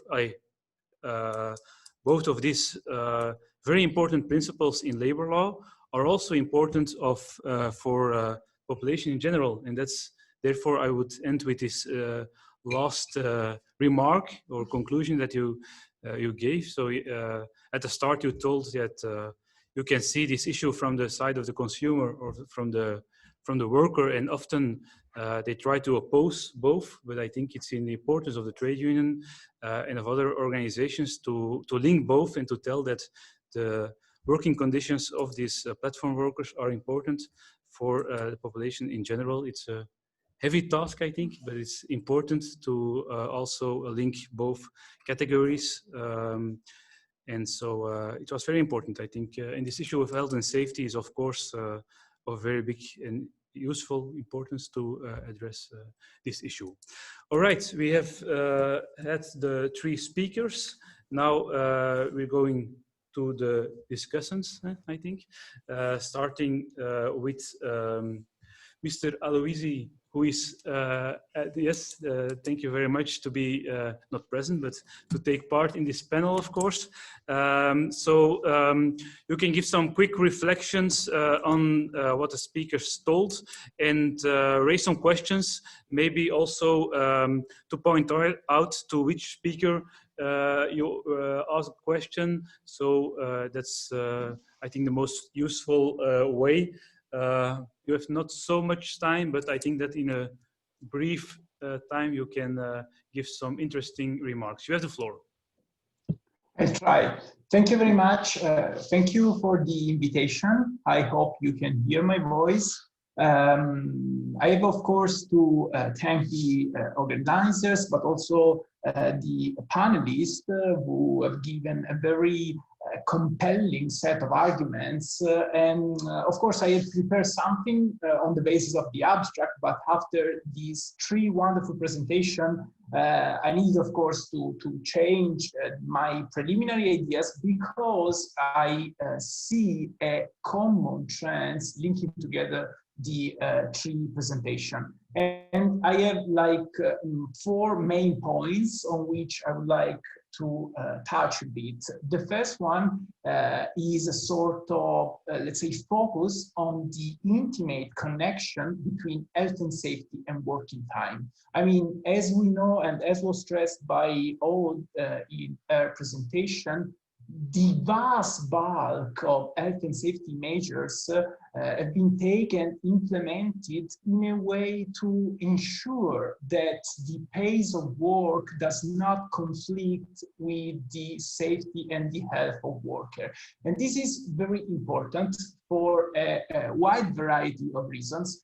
The first of which is, of course, the role of technology. But in particular, this is also relevant because, and this is somehow related to the first 2 presentations, it is also very relevant for the rationale underpinning the notion of worker, which at the European level, and as a result also at the domestic level, is still too much influenced by a very traditional, I would say also analogic understanding of control.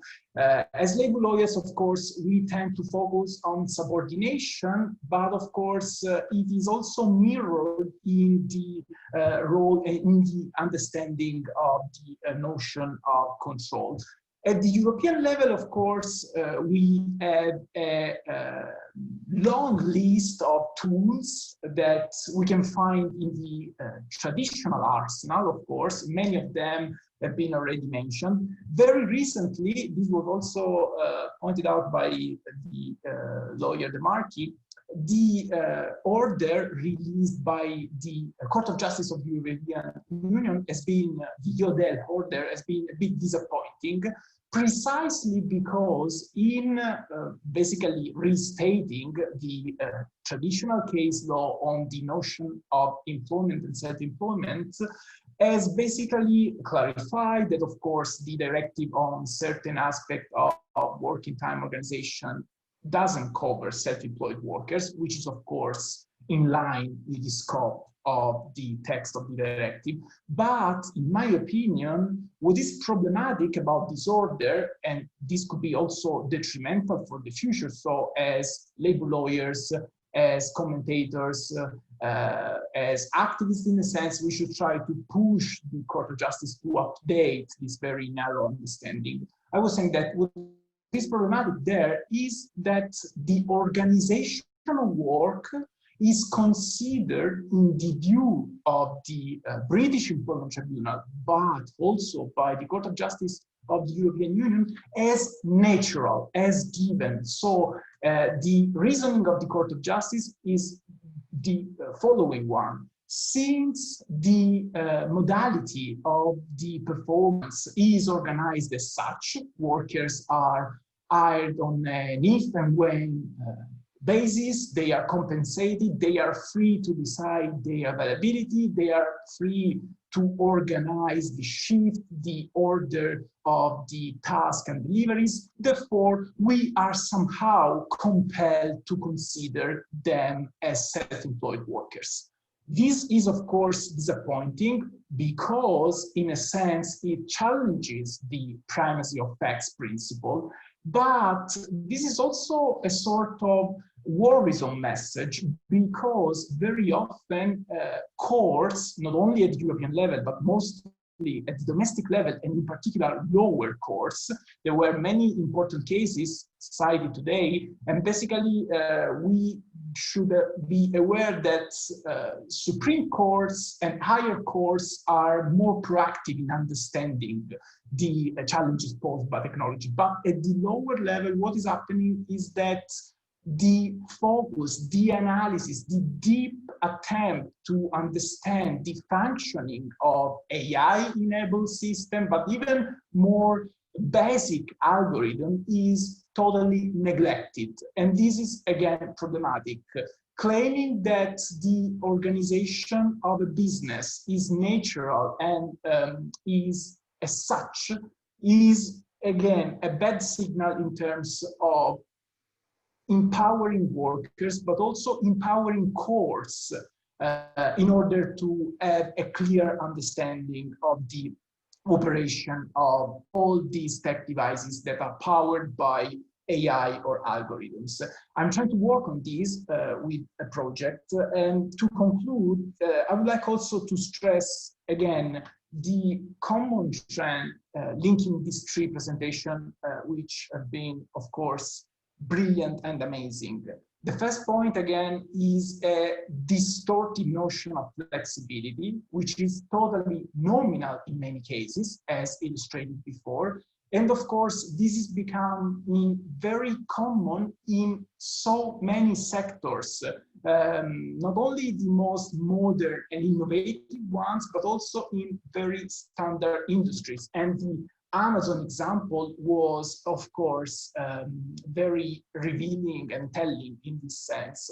This is now happening in very large sector of the labor market, also because we are, of course, forced to work remotely. And therefore, the challenges that we consider confined to very small subcomponent of the labor market are now spreading all over the economy. This is why we should try to bring together the focus on control and the basically denial of flexibility. And to this respect, this is my also doubt and what I would like to offer as a contribution for the reaction of the speakers and the panelists, I guess that we should try to map and to follow the transposition and the implementation of the new directive on transparent and predictable working conditions.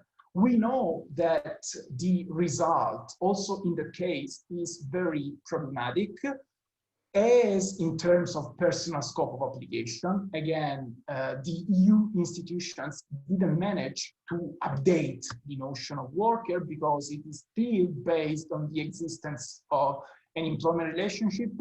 Also, if there is a generous reference to the consideration of the case law of the Court of Justice, but there is precisely the field on which lawyers, thanks to strategic litigation, could make sure that at the domestic level, the transposition is made in a very purposive way, in a very progressive way, so to include those workers who could benefit most from the provisions of the new directive on transparent and predictable working conditions. And the other point, of course, is also to challenge, in a sense, the Court of Justice in order to include these workers that are formally excluded from the scope of application in the scope of application through a judicial intervention. As we know, from a regulatory point of view, this could be very time-consuming, but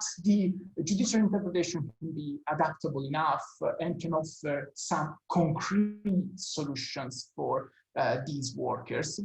And as you may know, of course, there are some provisions of the directive that are precisely written in a way as to target those workers who are working in very unpredictable, unstable scheduling system. And there is an attempt, at least in principle, to re-standardize very precarious relationships.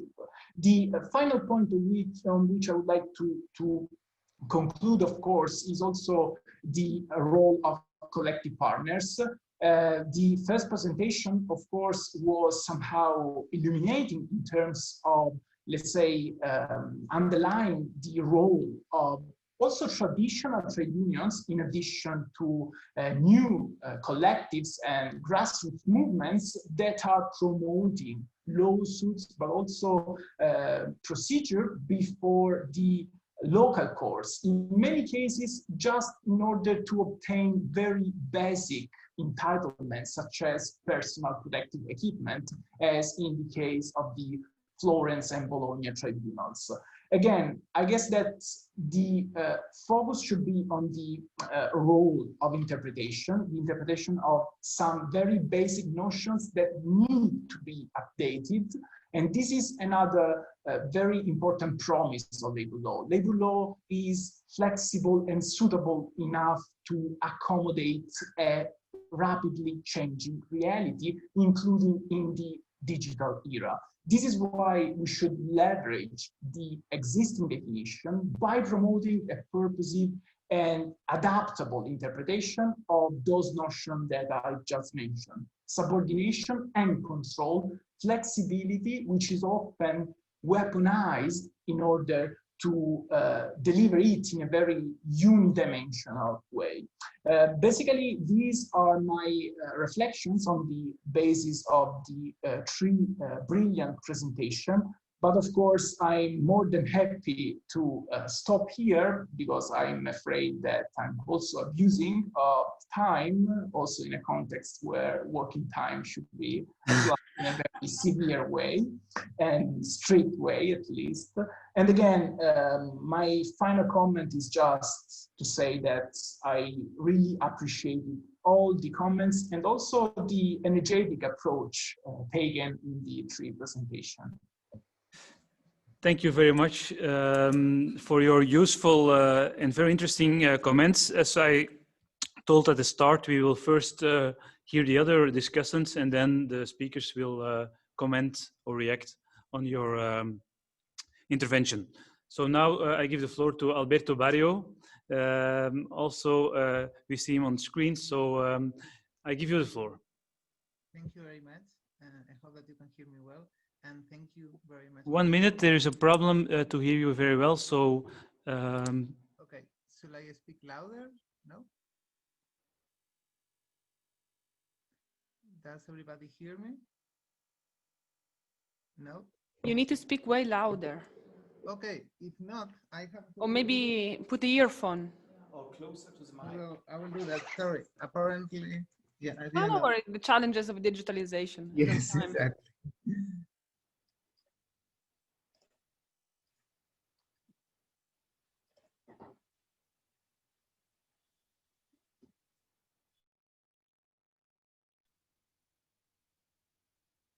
Start? Try? You can try to start. Say something.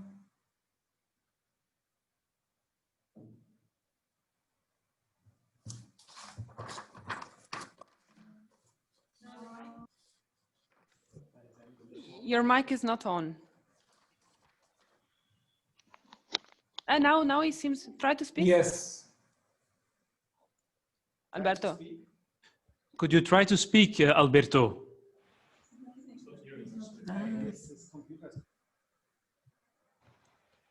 No? Can you hear me, Celia? No, Yeah. nothing? Yeah. Okay. Perfect. Okay. You can start your intervention now. Yes, you can hear Yes. me, Antonio. Yes, now perfect.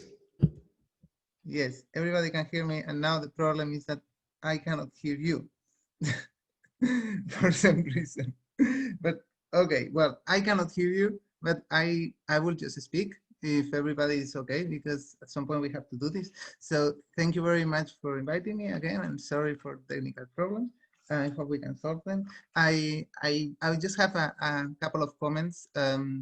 Well, nothing very much into detail, but the first thing that I observed was that one element that is common in most of the cases presented by the panelists and also mentioned by Antonia Loisi is that there is this big difference on labor law and also in social security between employee and self-employed on rights and labor law rights, social security rights.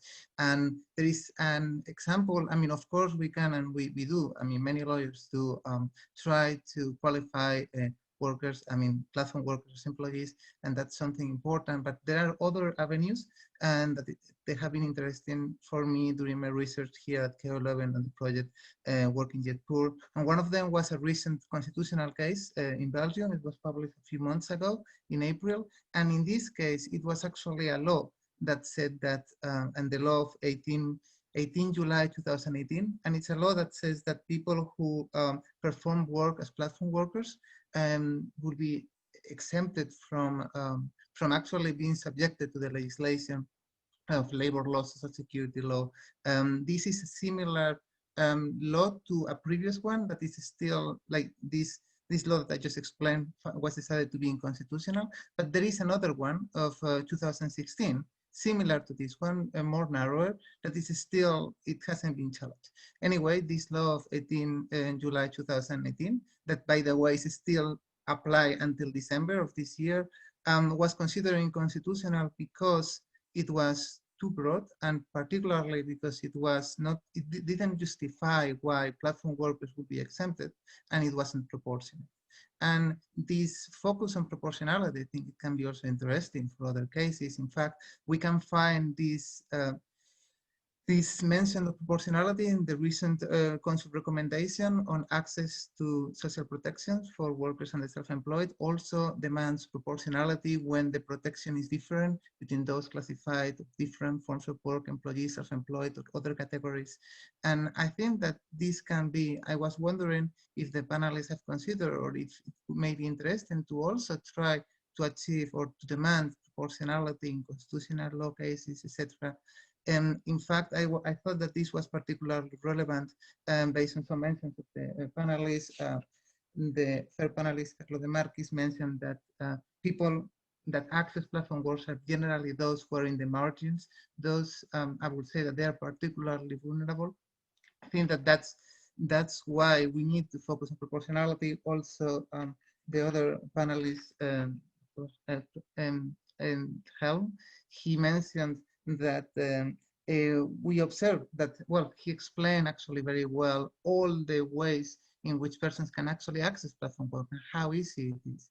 And finally, I think that in the case of the last speaker, I think that this focus on proportionality can also answer what she was mentioning, that the need of prevention on health accidents, professional diseases, also whether you are an employee or you are self-employed, in all those cases, you may be experiencing a similar situation. You are suffering a risk.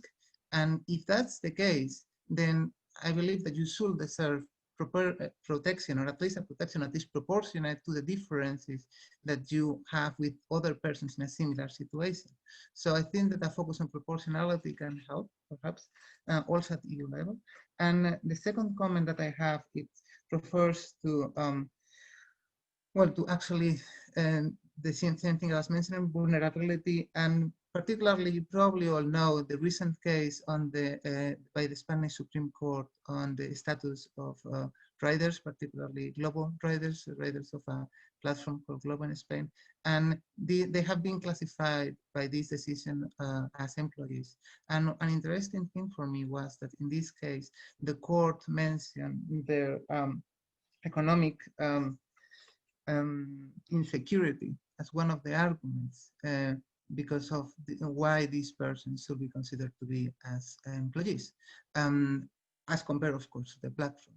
And that's also something that I believe is interesting. The fact that many platform workers are in positions of economic insecurity because of how platforms work, but also because of their own personal circumstances, and because it's so easy to access the platform. In some way, it's very easy if you're a person that is in risk of poverty or already experiencing in-work poverty to access these platforms, trying to go out of it. But that's part of the challenge. I mean, already it has been mentioned how difficult it is to find persons that present cases, but also if you are in poverty, this is part of the element of control. And I was wondering particularly the opinion of the very extremely good panelists on if they consider to use, or they have used this element of economic insecurity in their cases, or if they would recommend to use it in the future as a litigation strategy. I hope I wasn't speaking too fast. In any case, I can't hear you if you complain. And I think that those are my all my comments. I hope it was good. Thank you. Thank you very much. Even not hearing us, but you were very, it was very interesting what you told. And also by making reference to these court cases, even at the Constitutional Court, Belgium, Spain, and so on. We have the tour. I think it's Sylvia, of course, who will also discuss not only give her own reflections, but also I think maybe some reflections that came in through the chat. So Sylvia, you have the floor. Thank you so much. I definitely agree with the previous observation that the remarks have been made first by the speakers and then by the discussant, which by the way I say hi to, are being extremely insightful, really.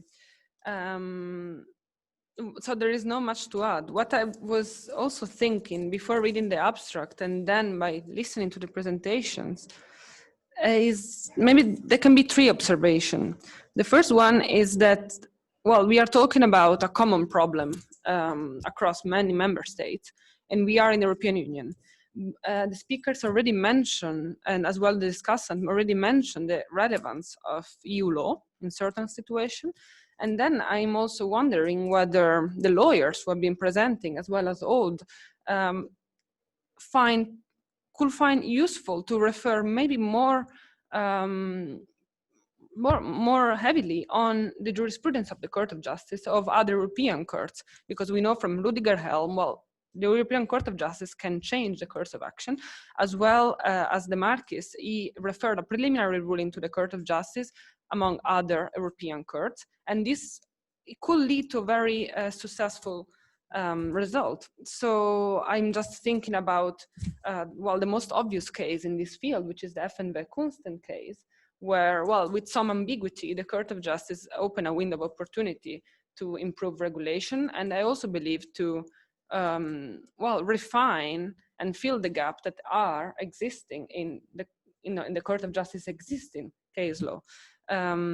So in FMV Constant, the Court of Justice provided certain criteria that help understanding whether specific working relation fell within the concept of employment relationship or not. Another case could be particularly useful. That case is the Uber case. I know Antonio Luis is already familiar with that. And indeed there, the court, not talking about labor law, it was a different issue. The court noticed that Uber was exercising a very peculiar and predominant influence over the driver. And the concept of influence over the condition of work in which the service was provided was determinant to categorize the status of the relationship between the driver and the platform itself. So are those cases something to work on also at the national level? Could these cases help the national situation in Germany, in Italy, and so forth? So another observation is, of course, the importance of requalification of the work relationship, because it's much easier when we have the confirmation by statutory rule or by Court of Justice or by national, constitutional, or Supreme Court that we are dealing with an employment relation. Is that a specific criteria which was not identified, was not defined by the Court of Justice before, and which is the one of personal work, the personal work relation that has been developed by Nicola Contouris, Valerio De Stefano, Mark Friedman, among others, whether this criteria is also something which can inform national strategies. Because it's very interesting, but so far is not particularly developed on the pragmatic side. And then finally, if the Marquis cannot see him on the screen, but if he's still here, it will be interesting to hear from him something more about the challenge of yellow union interfering and undermining, undermining the collective. Allora, in realtà è proprio... Posso parlare? No, se non le dispiace facciamo un round e parliamo dopo. Grande. Sorry. Italian. So yeah, if yellow union, how yellow union actually jeopardized the work of more legitimate trade union, and how this can be prevented. I know that Carlo De Marchis developed a strategy in collaboration with the CGL. It would be interesting to know more, because I'm sure this problem go beyond the border of Italy. So that were my observation. I can abuse my position as discussant to report some of the comments made in the Q&A, also very interesting. Well, one was again addressed to Carlo De Marchis, and was indeed, if you could make more explicit reference to the case on the discrimination, the collective redress on this discrimination case, the one that's pending in Bologna, if you could give a specific reference. And I will ask whether you are thinking also to develop a preliminary ruling to a European court. That would be interesting. Then a question for Rüdiger Helm could be whether it is actually a smart approach to consider every task of the crowd worker to be considered as actually a specific piecemeal of an employment contract. Then for Aude, a difference, how can you please elaborate on the successfulness of conceiving prevention as an alternative to compensation? This was a question asked, I think quite interesting, because for instance, in considering health workers working in the first line now in the COVID situation, can additional holiday or rest period, be considered an effective preventive measure? And can the same be valid for those workers like the riders that have been working so much and been exposed so much to COVID? So these, I think, are the most pertinent questions. Thank you so much. I give the word back to Jan. Thank you, Sylvia, for these comments, and also to take some questions from the public. Before giving the floor to the speakers, Nicola Contouris also wants to comment, and then we give the floor to the speakers.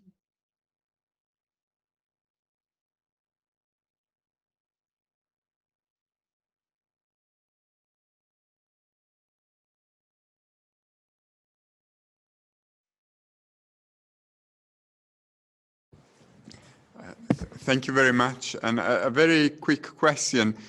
Much of what we've discussed today is premised on an idea of work and working time that only kicks in when the app is on.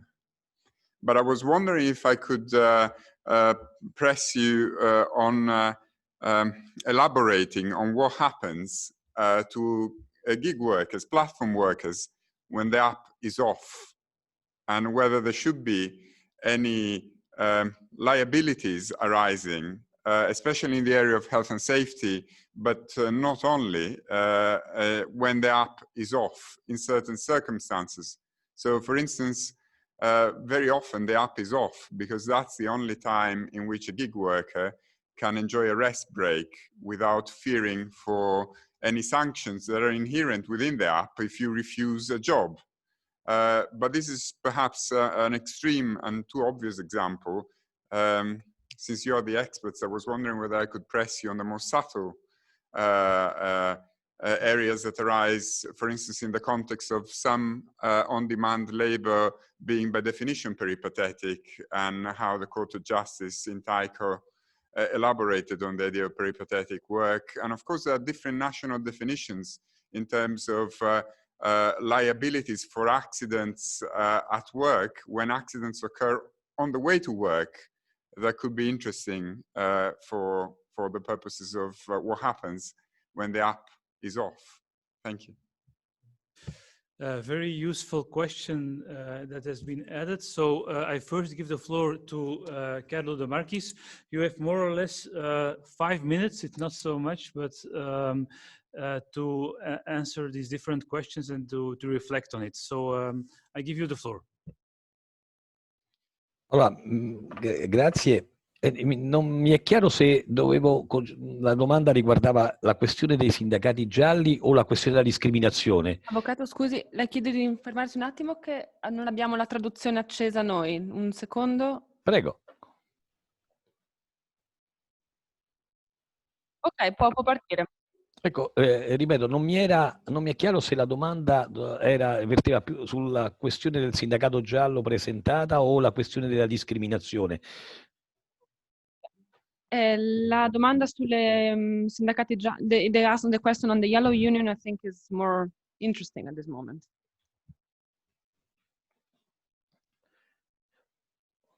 Allora, guardi, tra l'altro noi abbiamo prospettato i sindacati gialli nelle cause che sono state presentate, ripeto, proprio oggi, anche come un aspetto di discriminazione, perché abbiamo tentato di introdurre il concetto che il sindacato giallo o l'aiuto illecito di un aiuto di tipo finanziario o di altra natura dia luogo naturalmente a una discriminazione, perché è reso allo scopo di svantaggiare i lavoratori aderenti ad altre organizzazioni. Quindi è proprio l'effetto naturale di una discriminazione, l'aiuto illecito a un sindacato. Questo perché è stato presentato? È stato presentato perché poi, secondo l'ordinamento italiano, darebbe luogo a una inversione attenuata dell'onere della prova, e quindi, siccome non è agevole dimostrare il carattere giallo di un sindacato, soprattutto di un sindacato che ha comunque una rilevanza nazionale, perché l'UGL, che è il sindacato di destra che ha sottoscritto questo contratto, non è un sindacato assolutamente sconosciuto nel panorama delle relazioni industriali italiane. Ora, perché noi abbiamo cercato di portare avanti, assieme al gruppo di altri avvocati con il quale ho il piacere di collaborare, perché abbiamo ritenuto che esista questa forma di agevolazione? Per 3 ordini di motivi. Nella pendenza delle trattative davanti al Ministero per stipulare questo contratto nazionale che doveva regolamentare questa caratteristica, nel quale il Ministero aveva scelto gli interlocutori sulla base di criteri oggettivi o comunque aveva individuato degli interlocutori rappresentativi, Asso Deliberi si è sfilata in un certo qual modo dal confronto, cercando una sponda sindacale compiacente, riteniamo noi, e speriamo anche di convincere un giudice sul punto,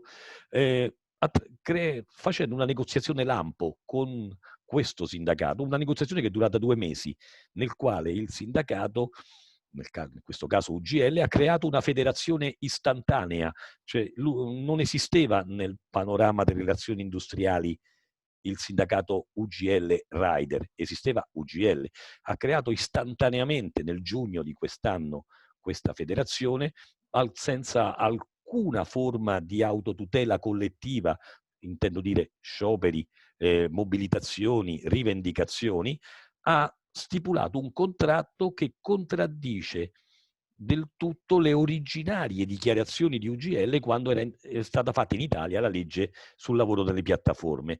Quindi è come se in 2 mesi, senza alcuna forma di resistenza e senza alcuna forma di azione sindacale, un sindacato abbandoni completamente tutte le sue posizioni per spalmarsi, scusate, il termine non è giuridico, ma dà chiaramente l'idea sulle posizioni della sua controparte sindacale.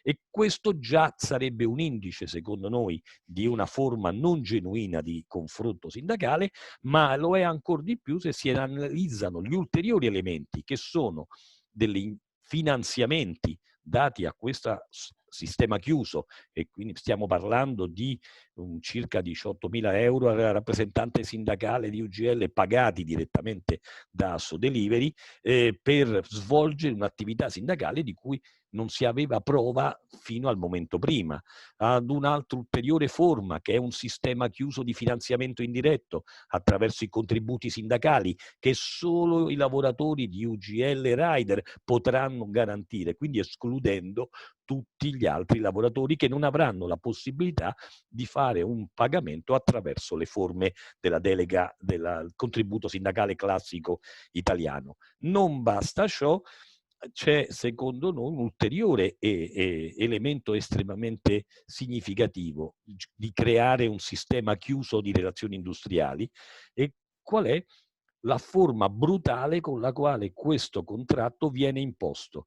Dopo la firma del contratto, Deliveroo in particolare ha inoltrato un'email nella quale ha comunicato a tutti i rider di avere cessato il rapporto, avevano dei contratti in piedi, avevano dei contratti normativi nelle quali c'erano le condizioni, e Deliveroo ha mandato con un preavviso dicendo: guardate cari rider, questa è la disdetta del vostro contratto, quindi sappiate che voi siete fuori dalla mia rete. Se voi accetterete il contratto collettivo di UGL Rider con Asso Delivery, non vi preoccupate, rientrate nel mio mondo del lavoro. È chiaro che se noi stiamo parlando di lavori precari, di gente ai margini del mercato del lavoro, una tale comunicazione creerà un sistema di affiliazione forzata, perché l'alternativa è la perdita del posto di lavoro, ma la perdita di un posto di lavoro che già ho. Non è che è una perdita libera dove si potrebbe discutere in entrata, qui è in uscita: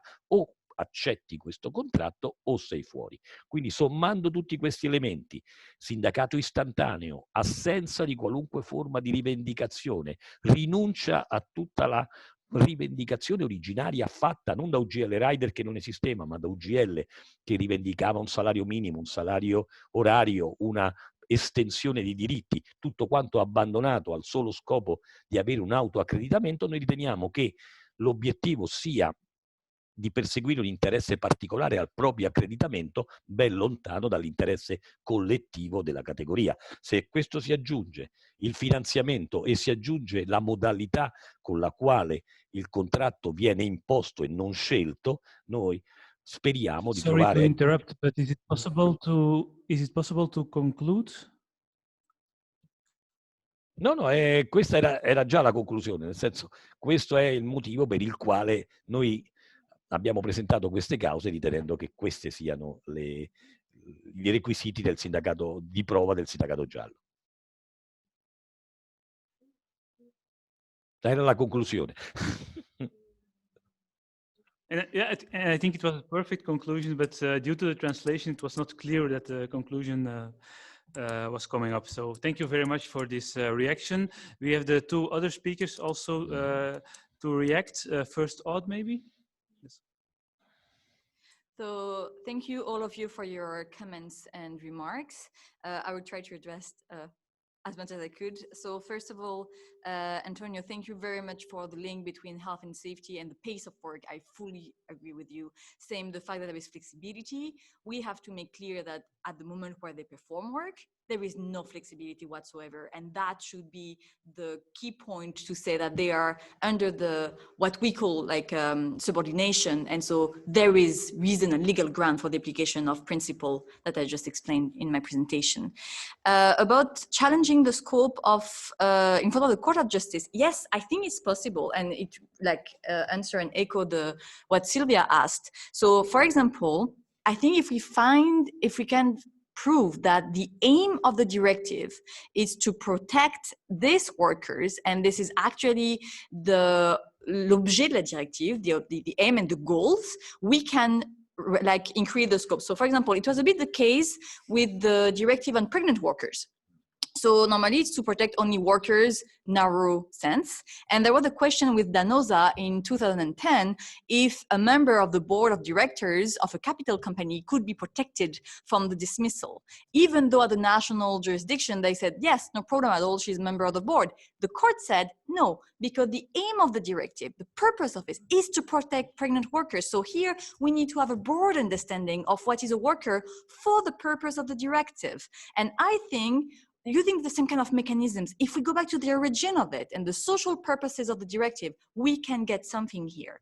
And then I jump a bit to Sylvia. And yes, I think we should refer more to Court of Justice and not only in one field. I think we should look at the rationale in other fields, health and safety, pregnant workers, working time, to see what kind of mechanisms have been raised and see how much we can transpose them and how we can raise a debate in front of the national court. I also think we should learn from each other from one national lower case to another.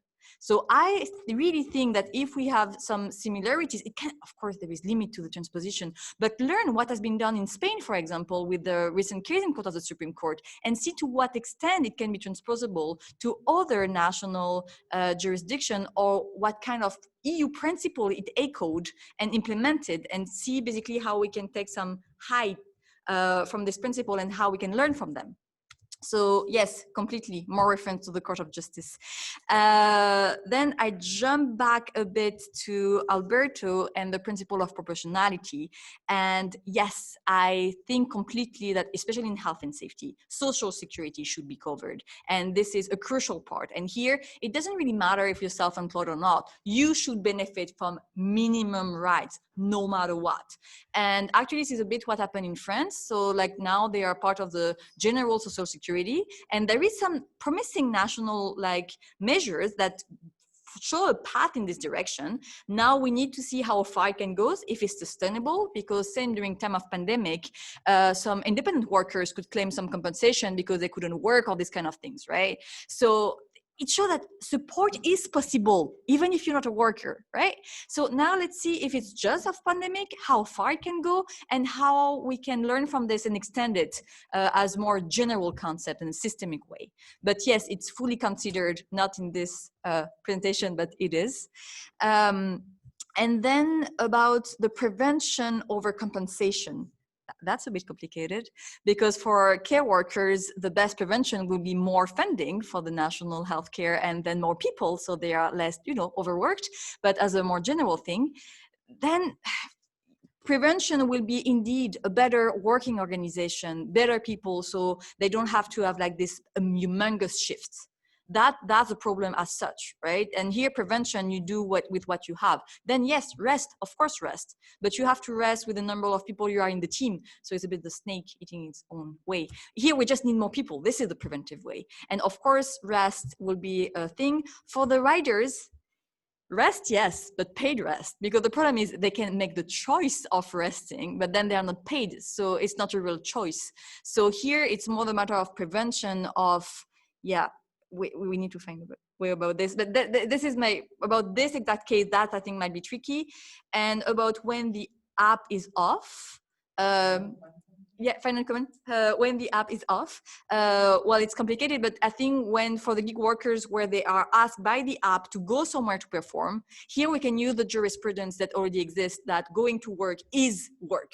is working time. So here the principle applies. So once again, look to other fields and try to transpose as much as we can.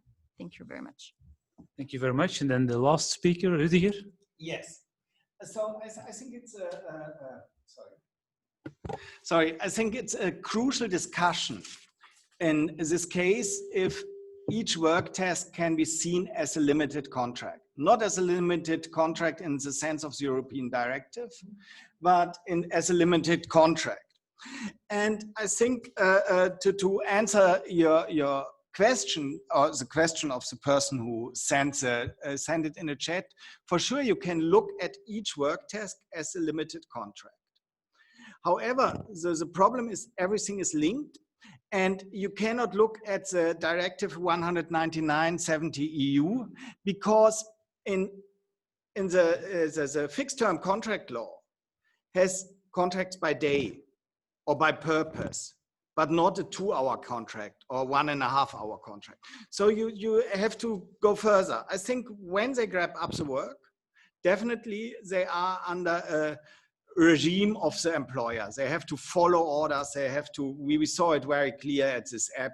You have to follow the orders of the employer. You are linked to the interface. You are supervised or watched by GPS. And they said also, Romler said at the court that they need this GPS control to make sure that they send them the right photos. So you're under permanent watch, and you need to have your GPS always active, otherwise you don't get jobs. You don't see jobs on your display when you don't have your app, your GPS activated. Yes, but I would say it's also a crucial topic that they put the work in so little portions, because through that you can see that they fulfill a dependent work task for production process.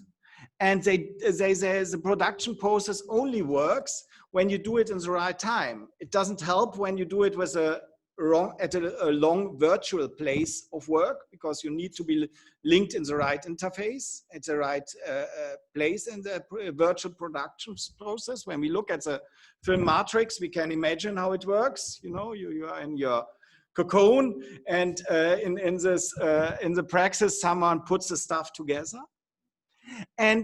But I think that you cannot follow the fixed term contract law, because it's more, it goes above that. The fixed term contract ends, and there everything is linked. When you have done your first work task, you click on the second work test, but you already agreed to 3 other work tests when you're on ROMLA level 4.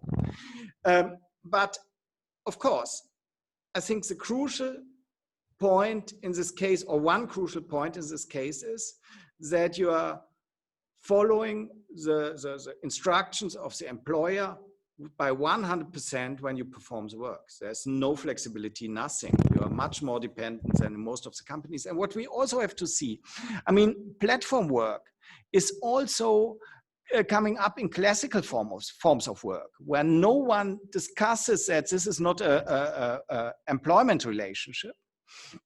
And when we look at that, then we cannot say, just because they use new technique, this cannot be a employment relationship. So yes, I mean, this is my point at this case, and we see. Okay, with that final comment, I think we can end not only this panel, but also this first very interesting day. And maybe to resume that, we discovered and we discussed not only the possibilities, but also often the necessity of litigation strategies as a part of a trade union strategy. And that the organizers of this day, I think they will continue to exchange views and good practices and court cases, both at the national and the European level. Tomorrow is another day, so we have the second day of this conference with trade union strategies, work council strategies, and also policy responses. I think it's very interesting to have this third and fourth panel that will give a global view on this issue of digitalization.